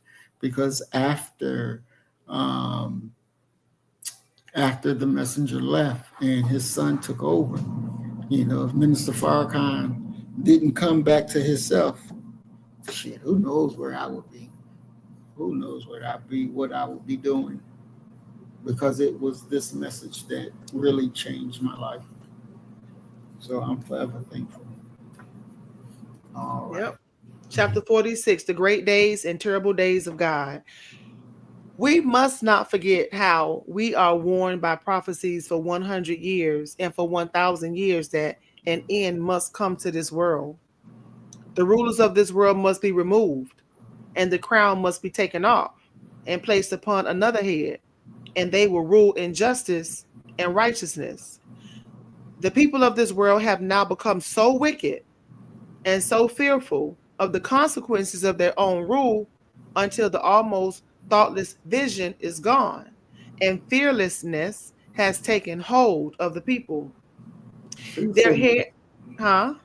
Fearfulness. Oh, fearfulness, I'm sorry. And fearfulness, thank you, has taken hold of the people. Their head is going to and fro to the nations of the earth to find a way of peace between the heads of the nations. A great time, a troublesome time, a terrible time. The hearts of the people all began to weaken and to fail because of what is going on and what they see is coming. America and her people have lived so rich and so joyfully in wickedness, murder, robbery, and hatred of one another until it has hardened the hearts so much they are made to think that they can make friends and live on with those upon whom they had no mercy. They crushed all the weak nations of the earth with their power and brought them into the clutches of slavery. They forced other nations to bow. They pushed their borders around the earth as Nebuchadnezzar did in his days and time. And we see that happening right now. Mm-hmm. Have you looked at a map at the land mass in comparison of Iran and Israel? Oh, yes. Ain't no damn comparison. Mm-mm. And they just pushing people around, trying to crush these nations, right? And bring them into the clutches of their slavery. They want every nation to bow. Mm-hmm. He said, but in those days, Nebuchadnezzar boasted. Think over it. Mm-hmm. England made the same boast. England used to boast that the sun did not set on her empire. Take a look at England today. There is no British Empire for the sun or moon to set on. This morning, May 30th, 1972, the radio news announcer said that they found mines in the Chicago River. This makes it altogether more frightening. For if a mine should blow up a ship, wait a minute, for if a mine should blow a ship up in the city limits, it will be dangerous to the lives of people. Now, what he talking about? Like they put mines in Chicago? Yeah, there was mines found in the river. So I don't know why would somebody place a mine in the river, but to cause destruction and death. Because if a ship hit it and that bad boy explode, you're gonna have some problems. You're gonna have some real problems. Maybe they were just burying it in the ocean. Mm-hmm. Because they do bury weapons in the ocean all the time. They don't give a damn. Mm-hmm. Just destroy. They just so destructive. They have no connection to nature. Mm-hmm. They have, that's what Bobby Hemmett was saying. They don't have a soul. Like they don't have a soul. And when you think like they don't have soul, they don't, the soul that we have, they don't have soul. They don't have rhythm. They can't dance. They don't season their food like us. They just don't have that vibe, that energy. He was saying because they have no connection to the sun, none whatsoever. The last time I went to the beach, all those white people was slathered. Like they had sunscreen slathered, or like a damn near a whole tube. They were putting it all over their face, their neck, their arms, the chest, the torso, the thighs, the legs, the feet. Like it was sunscreen everywhere on every last white person. And I never had sunscreen a day in my life. Mm-hmm. And I'm just looking at all these white people slathering on sunscreen. And then we learn how it's destroying the ecosystem, it's destroying the coral reefs and the ocean. Mm-hmm. Literally, so much destruction just from their being present, from these people being present in areas that they're not supposed to be. Mm-hmm. And they're destroying the ecosystem, destroying the ocean. It's sad.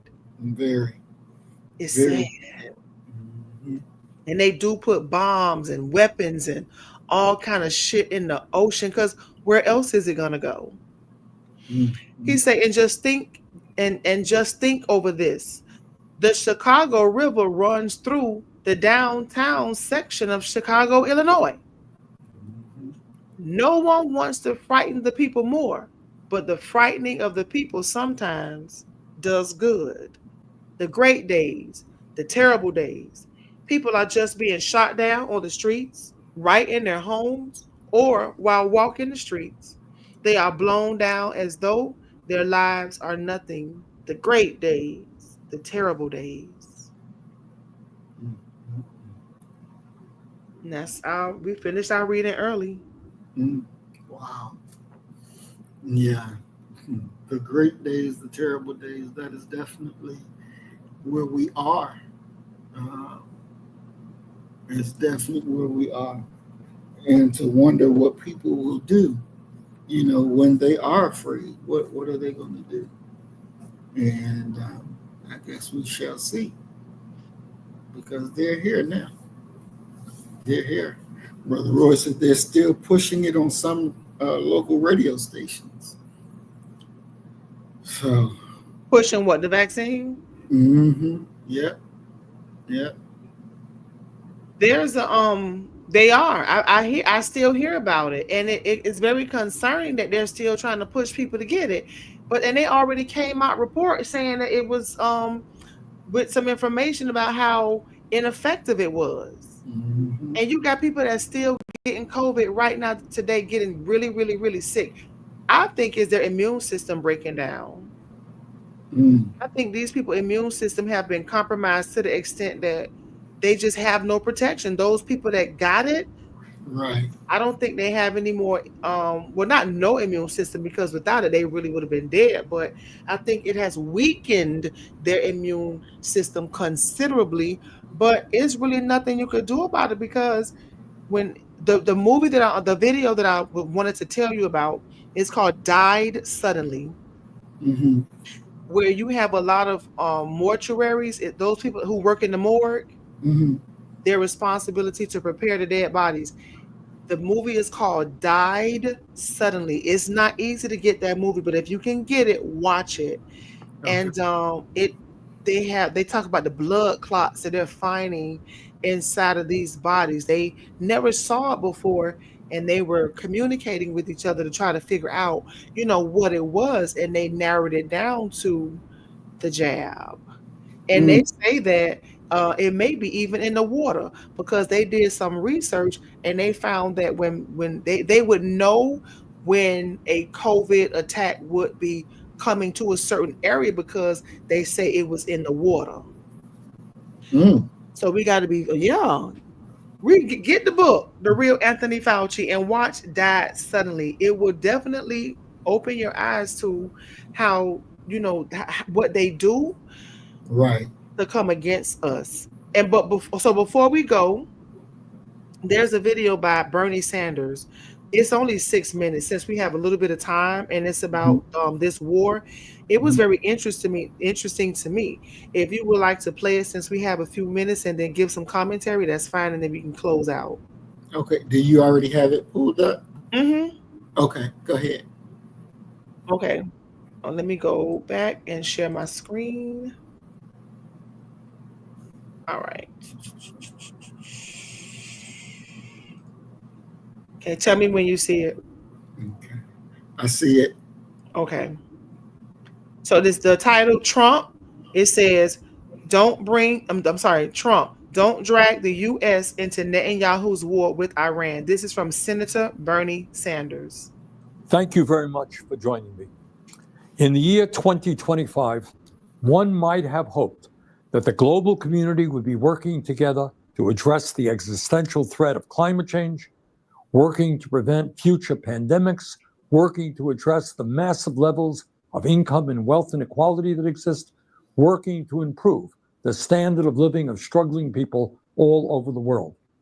But tragically, that is not where we are today. Quite the contrary. Instead of addressing the major crises that we face, the world is now looking at the terrible war in Ukraine, started by Putin, which has taken hundreds of thousands of lives over the last 3 years. We are looking at the horrific war in Gaza, where, as we speak, thousands of Palestinian children are facing starvation due to Israel's inhumane and illegal war policies. And now we face a dangerous an escalating war in Iran, which was begun in violation of international law by the extremist Netanyahu government. And the main point that I want to make today is that it is absolutely imperative that the United States not be dragged into this war. Let me say a word about how this war began. On Thursday, Netanyahu launched an illegal and unilateral surprise attack on Iran, bombing targets across the country and killing hundreds of people. Iran has responded with attacks of its own, which have killed dozens of people in Israel. Whatever you may think of the corrupt and authoritarian Iranian regime, Israel's attack clearly violated international law and the United Nations Charter. While every country has the right to defend itself, they do not have the right to launch so-called preemptive wars of this kind. But let's remember who Netanyahu is. He is a war criminal under indictment by the International Criminal Court for starving innocent people and killing civilians in Gaza. At this very moment in Gaza, Israel continues to prevent the UN from delivering humanitarian aid. And just today in Gaza, Israeli tanks fired into a crowd desperately trying to collect food, killing at least 59 people. So it should come as little surprise that Netanyahu ignored international law to start this war with Iran. But Netanyahu's decision to strike also directly contravened the express wishes of the United States, which was seeking a diplomatic resolution to the long-standing tensions around Iran's nuclear program. In recent months, the United States has held 5 rounds of negotiations with Iran to resolve these long-standing concerns. Let me repeat. In recent months, the United States has held 5 rounds of negotiations with Iran to resolve these long-standing concerns. A 6th round of talks was planned for Sunday, but Netanyahu chose instead to start this war. So let's be clear. Israel's attack was specifically designed to sabotage American diplomatic efforts. In fact, in its first round of strikes, Israel assassinated the man overseeing Iran's nuclear negotiating team. And let's also remember that U.S. intelligence has never indicated that Iran has made the decision to build a nuclear weapon. Just a few months ago, Trump's own director of national intelligence, Tulsi Gabbard, testified to Congress that, quote, the intelligence community continues to assess that Iran is not building a nuclear weapon, end of quote. But Netanyahu chose to attack, crippling diplomatic efforts and risking a full-blown regional war. He is now openly talking about regime change in Iran and threatening to kill the political leadership of that country without any thought to the chaos that might ensue.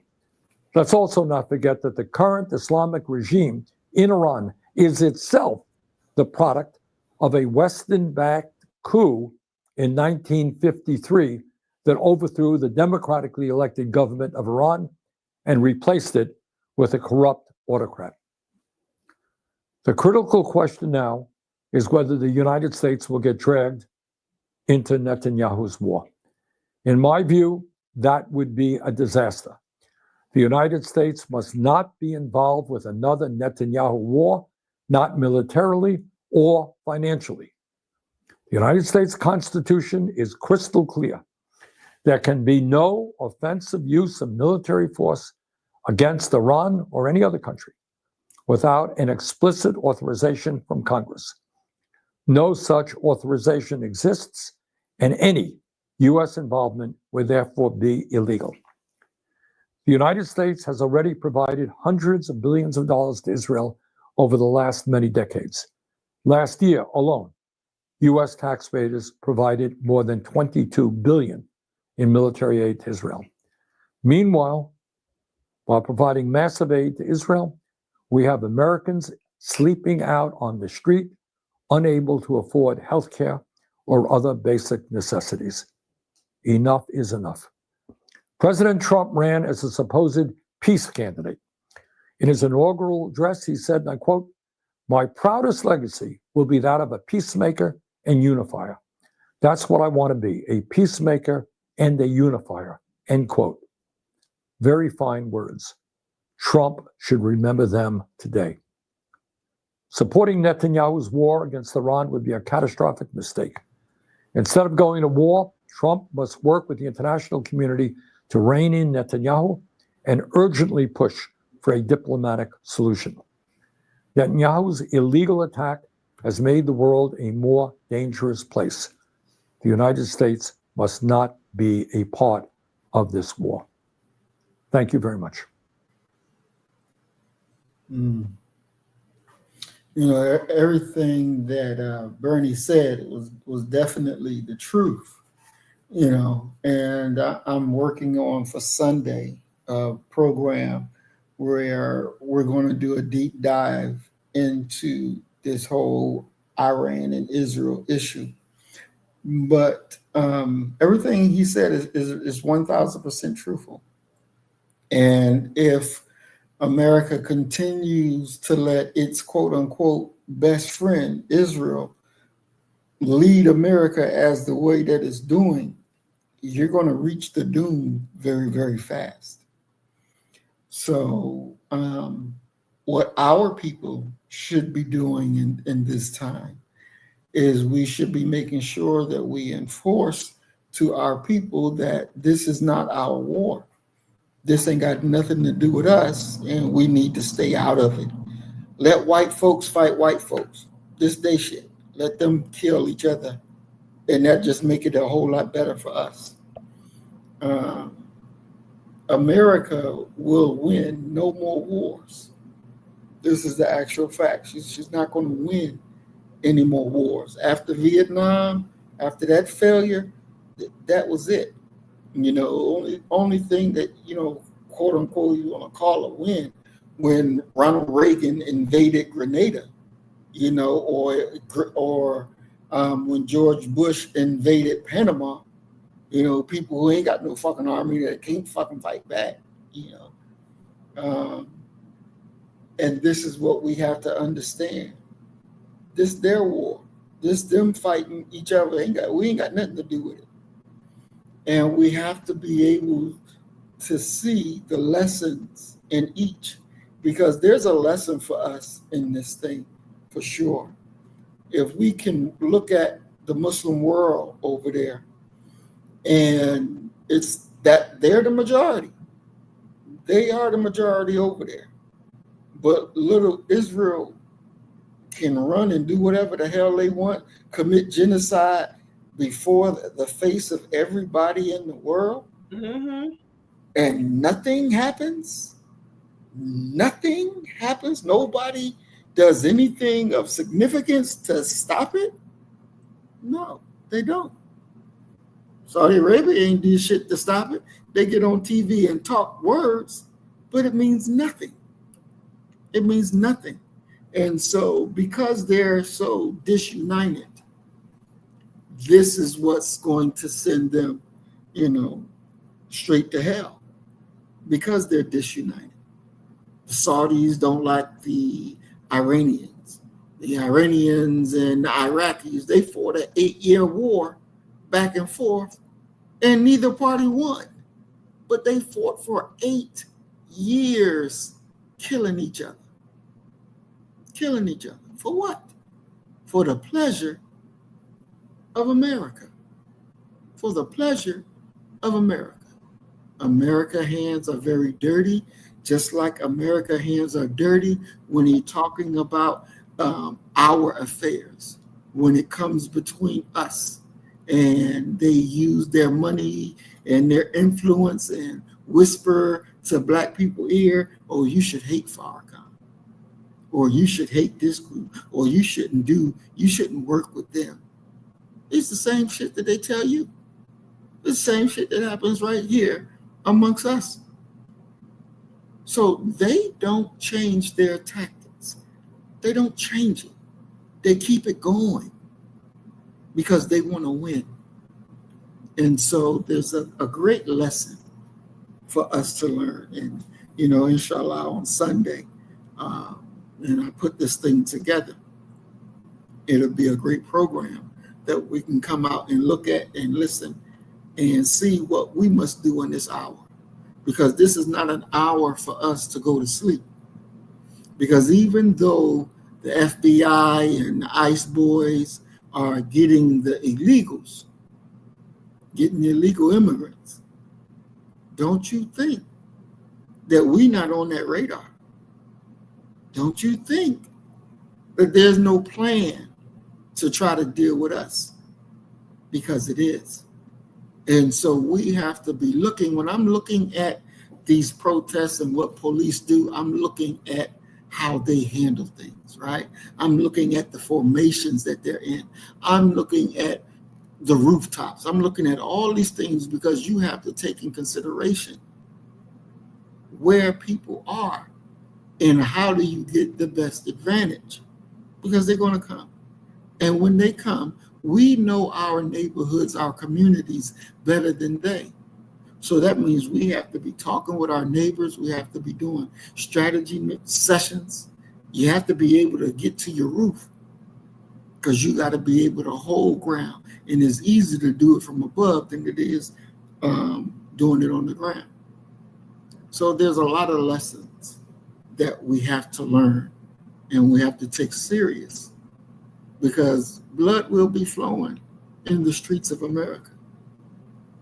They don't let all these people in here, and everybody that came in here ain't one of these people that came because they wanted, I want to be free and I can only be free in America.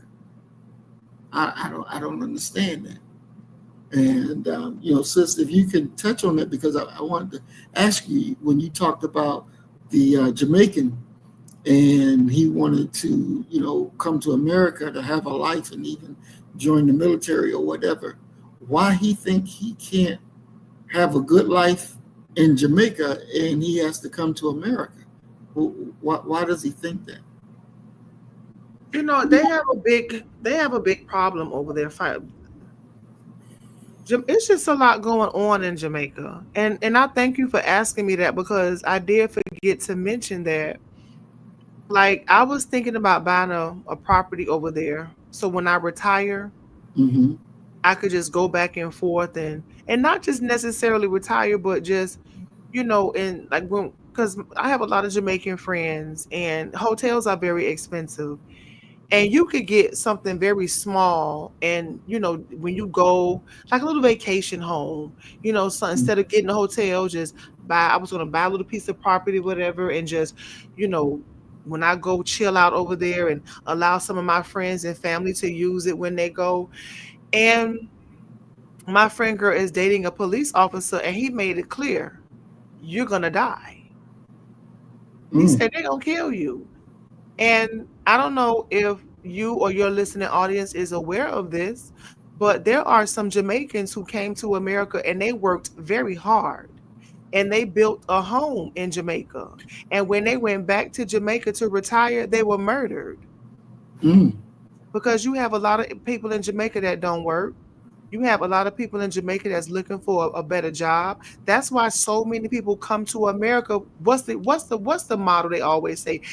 For a better life, right? Mm-hmm. Exactly. And so when you go back to Jamaica and you retire in the beautiful home that you built, and you get your little retirement check and any savings that you have, you become a target.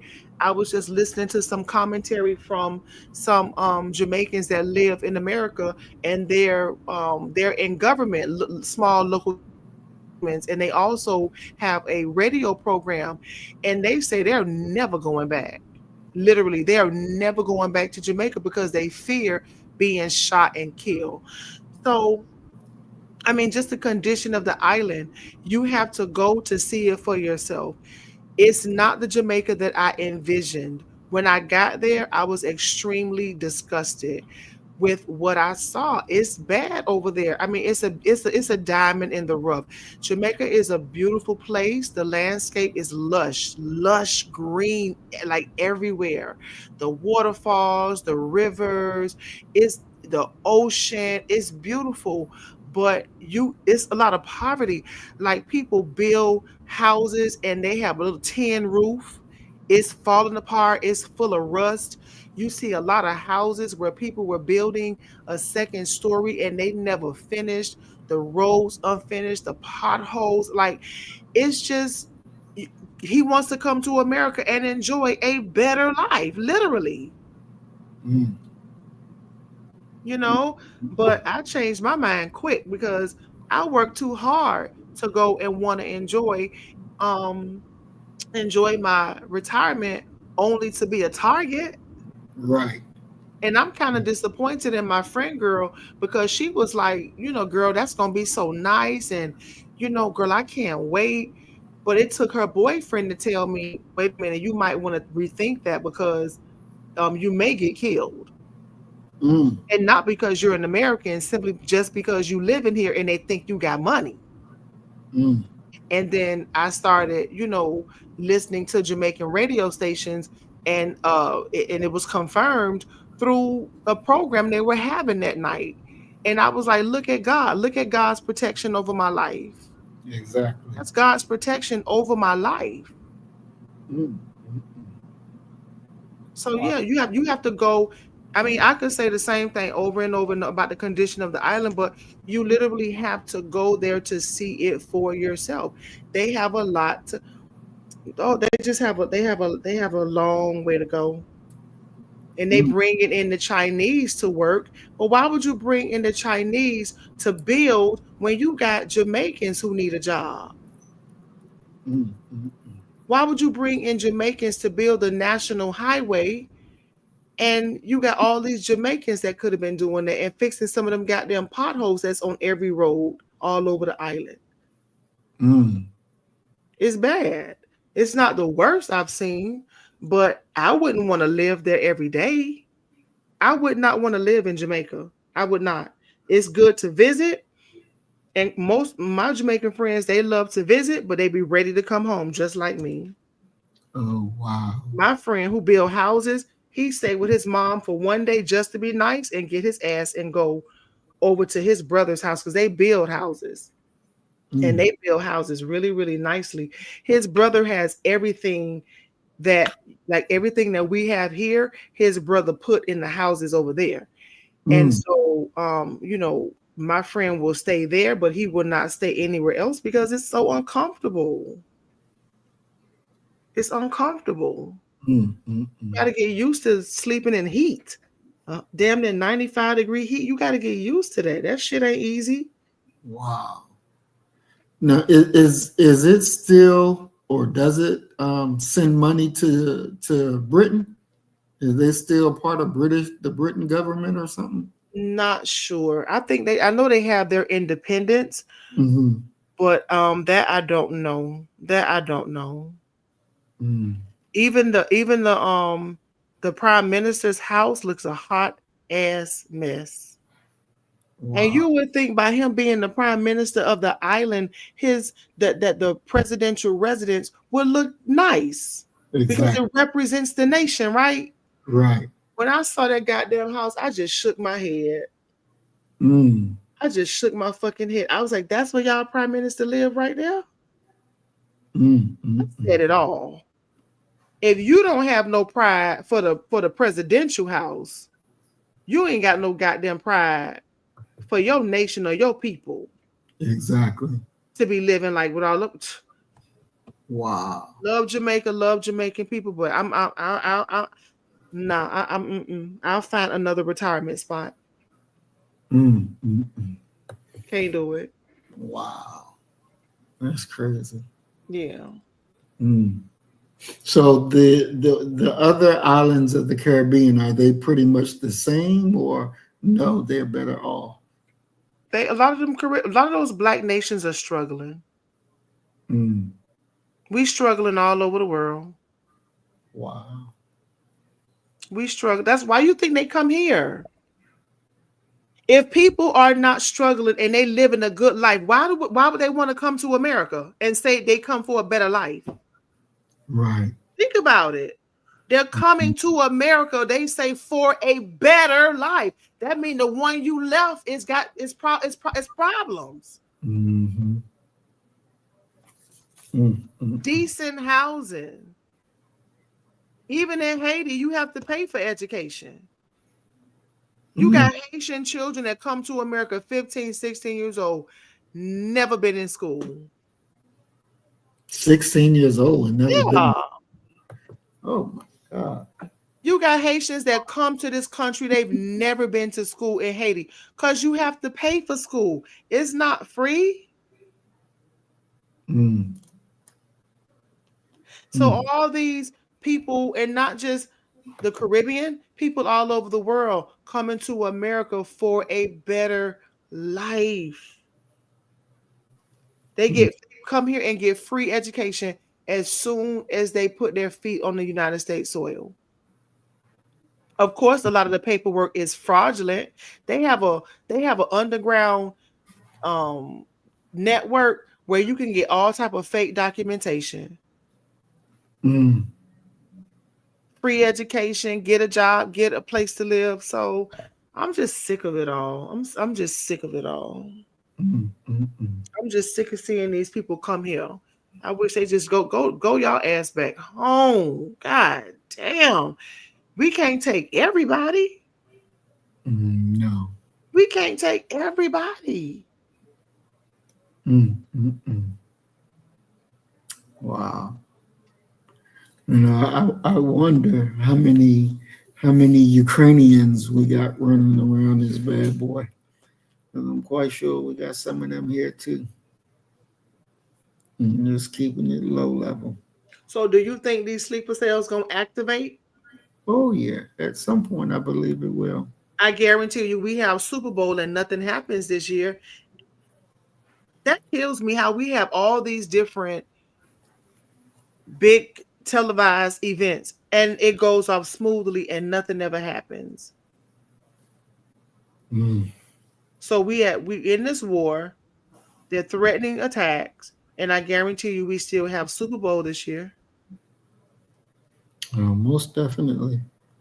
Most definitely. Security will be tight, but it's going to go on. I don't know how much money the Super Bowl makes at wherever city it's going to be, but I'm quite sure it's going to be a nice payday because that's probably one of the most expensive and everybody want to try to go run to events every year. That will be interesting. I just hope our people stay safe, stay away from them white folks. Don't go where a lot of white folks is because they're going to come get something. Trust and believe that. America has just done too much wrong to other people. And there's no way that America is going to escape from their wrath and their punishment that they have done to people. I mean, if you just think about what they've done to the Iraqi people, bombing them, sanctioning them, and all of that crazy stuff where they couldn't even have babies productively. There's somebody with a mindset to say, I'm coming to America and I'm going to get even for what America has done. So we need to stay away from the white folks. Hold on, let me show you something else before we go. Okay. And this we'll end on this. Okay. Wix, one platform, any website, unlimited creation. The search is on for those responsible for the brutal death of 72-year-old returning resident Loris Murray at her residence in Pyramid Heights in St. Anne. Her death dealt a major blow to her relatives, one of whom told CVM News exclusively it's likely she'll never return to Jamaica. 72-year-old retired nurse Loris Murray dreamed of spending her final days in Jamaica, her homeland and her vision of paradise after years in the cold up north. She bought her dream home, complete with neighboring lots, where she enjoyed tunes from her favorites, Beanie Man and Buju Banton, raising chickens and planting crops. But that peaceful life was shattered last Friday. By Saturday morning, she was found dead. Approximately 7:48. Miss Loris Murray, 72 years old, retired nurse of Pyramid Heights, Mortuary Center, was discovered dead by her help. The police motorist was alerted and the scene was visited where the deceased was found in her living room with an electric cord wrapped around her neck. Did you hear that? Wow. Mm-hmm. She was found dead in her living room with an electric cord wrapped around her neck. Now, remember, she's 72 years old. She's been in the United States for years working as a nurse, buying a home to make it her retirement home. She lives up there in the mountains with the rich people. Mm. Now, watch this. The feeling is very low. Very, very low. She was my good neighbor. Yes. And the last time she was here was the last week, Saturday. Yes. She came over here, was talking to me, asking me how I feel. I wasn't well. And she came back Sunday, come pick up some breadfruit from me. Yes. I put them on the wall and she come right in the garage to say many thanks. Very humble person. Every morning I used to see her come around the house. Yes. And then she come out on the roadway and sweep up and go in. I was told on Saturday morning after calling her and was unable to reach her, and also unable to reach her by both text or voice mail. I was told on Saturday that she was found unresponsive in her home. Her daughter flew in on Sunday, determined to support law enforcement in any way she can, before possibly leaving Jamaica for good. You don't know if, okay, I may have a car, but I'm sleeping on the floor. You don't know. You don't know if I'm going without food just to have that car. It cannot be acceptable. We become a nation of beggars and takers for something that we don't earn, and it is sad. It is disgusting. Something has to be done. 2 vehicles owned by Miss Murray was missing from the premises. One of which was recovered on Friday, which is a blue BMW motor car along Milford Road, Motorways Center. The other vehicle that was reported missing was recovered on Saturday. I think he's saying, because he sounds choppy to me, but I think he's saying they even stole her car. Oh, wow. He stole her car. I want to speed it up a little bit to the daughter. I want you to hear what the daughter has to say. Let me see if they show her again. And that big gray house is her house? Yeah, that's her house. They got some nice houses there. They got some nice houses there, but ride through Jamaica and look at the condition of some of those houses. It's like, oh my God. But they do have some nice houses there. They're extremely overpriced. Mm. And you build your own. You don't have to have a permit either. You just draw the plans and take them down to the little local government. You show them the plans and you build your own. Oh, wow. You can build your own. That's why when many of them come over here, they have vocational skills. They know how to build houses. They can, when they graduate from high school, they can go to vocational school for free. And they learn how to do culinary, sewing, plumbing, tile, concrete, you name it. They teach them for free. And you go abroad and work. They come here with skill and do very well here. But the island, so that's all of that I want to show. But they killed her, and that happens a lot. That happens a lot. A lot of people who they're not going back to Jamaica to retire. It's just too dangerous. Yeah, that's a really nice house, and they do have a lot of nice homes. But they have some, it's like, we couldn't even live in those houses here. The government will come shut that shit down. and drag all that damn tin away Mm. and recycle it. Wow. So yeah, so it was nice tonight.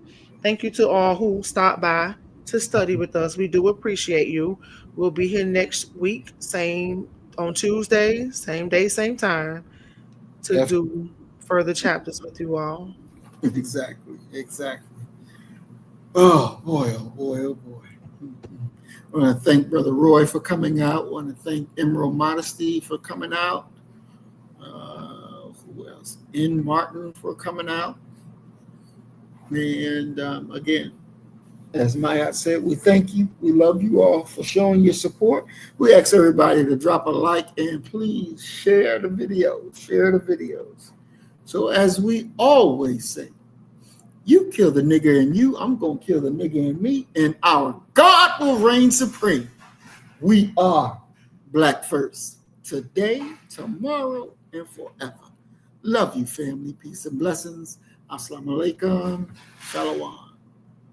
So you better get the message and get it straight. You're going to need some bridge work. It's simple as that. Because we're living in judgment. We're living in implementation.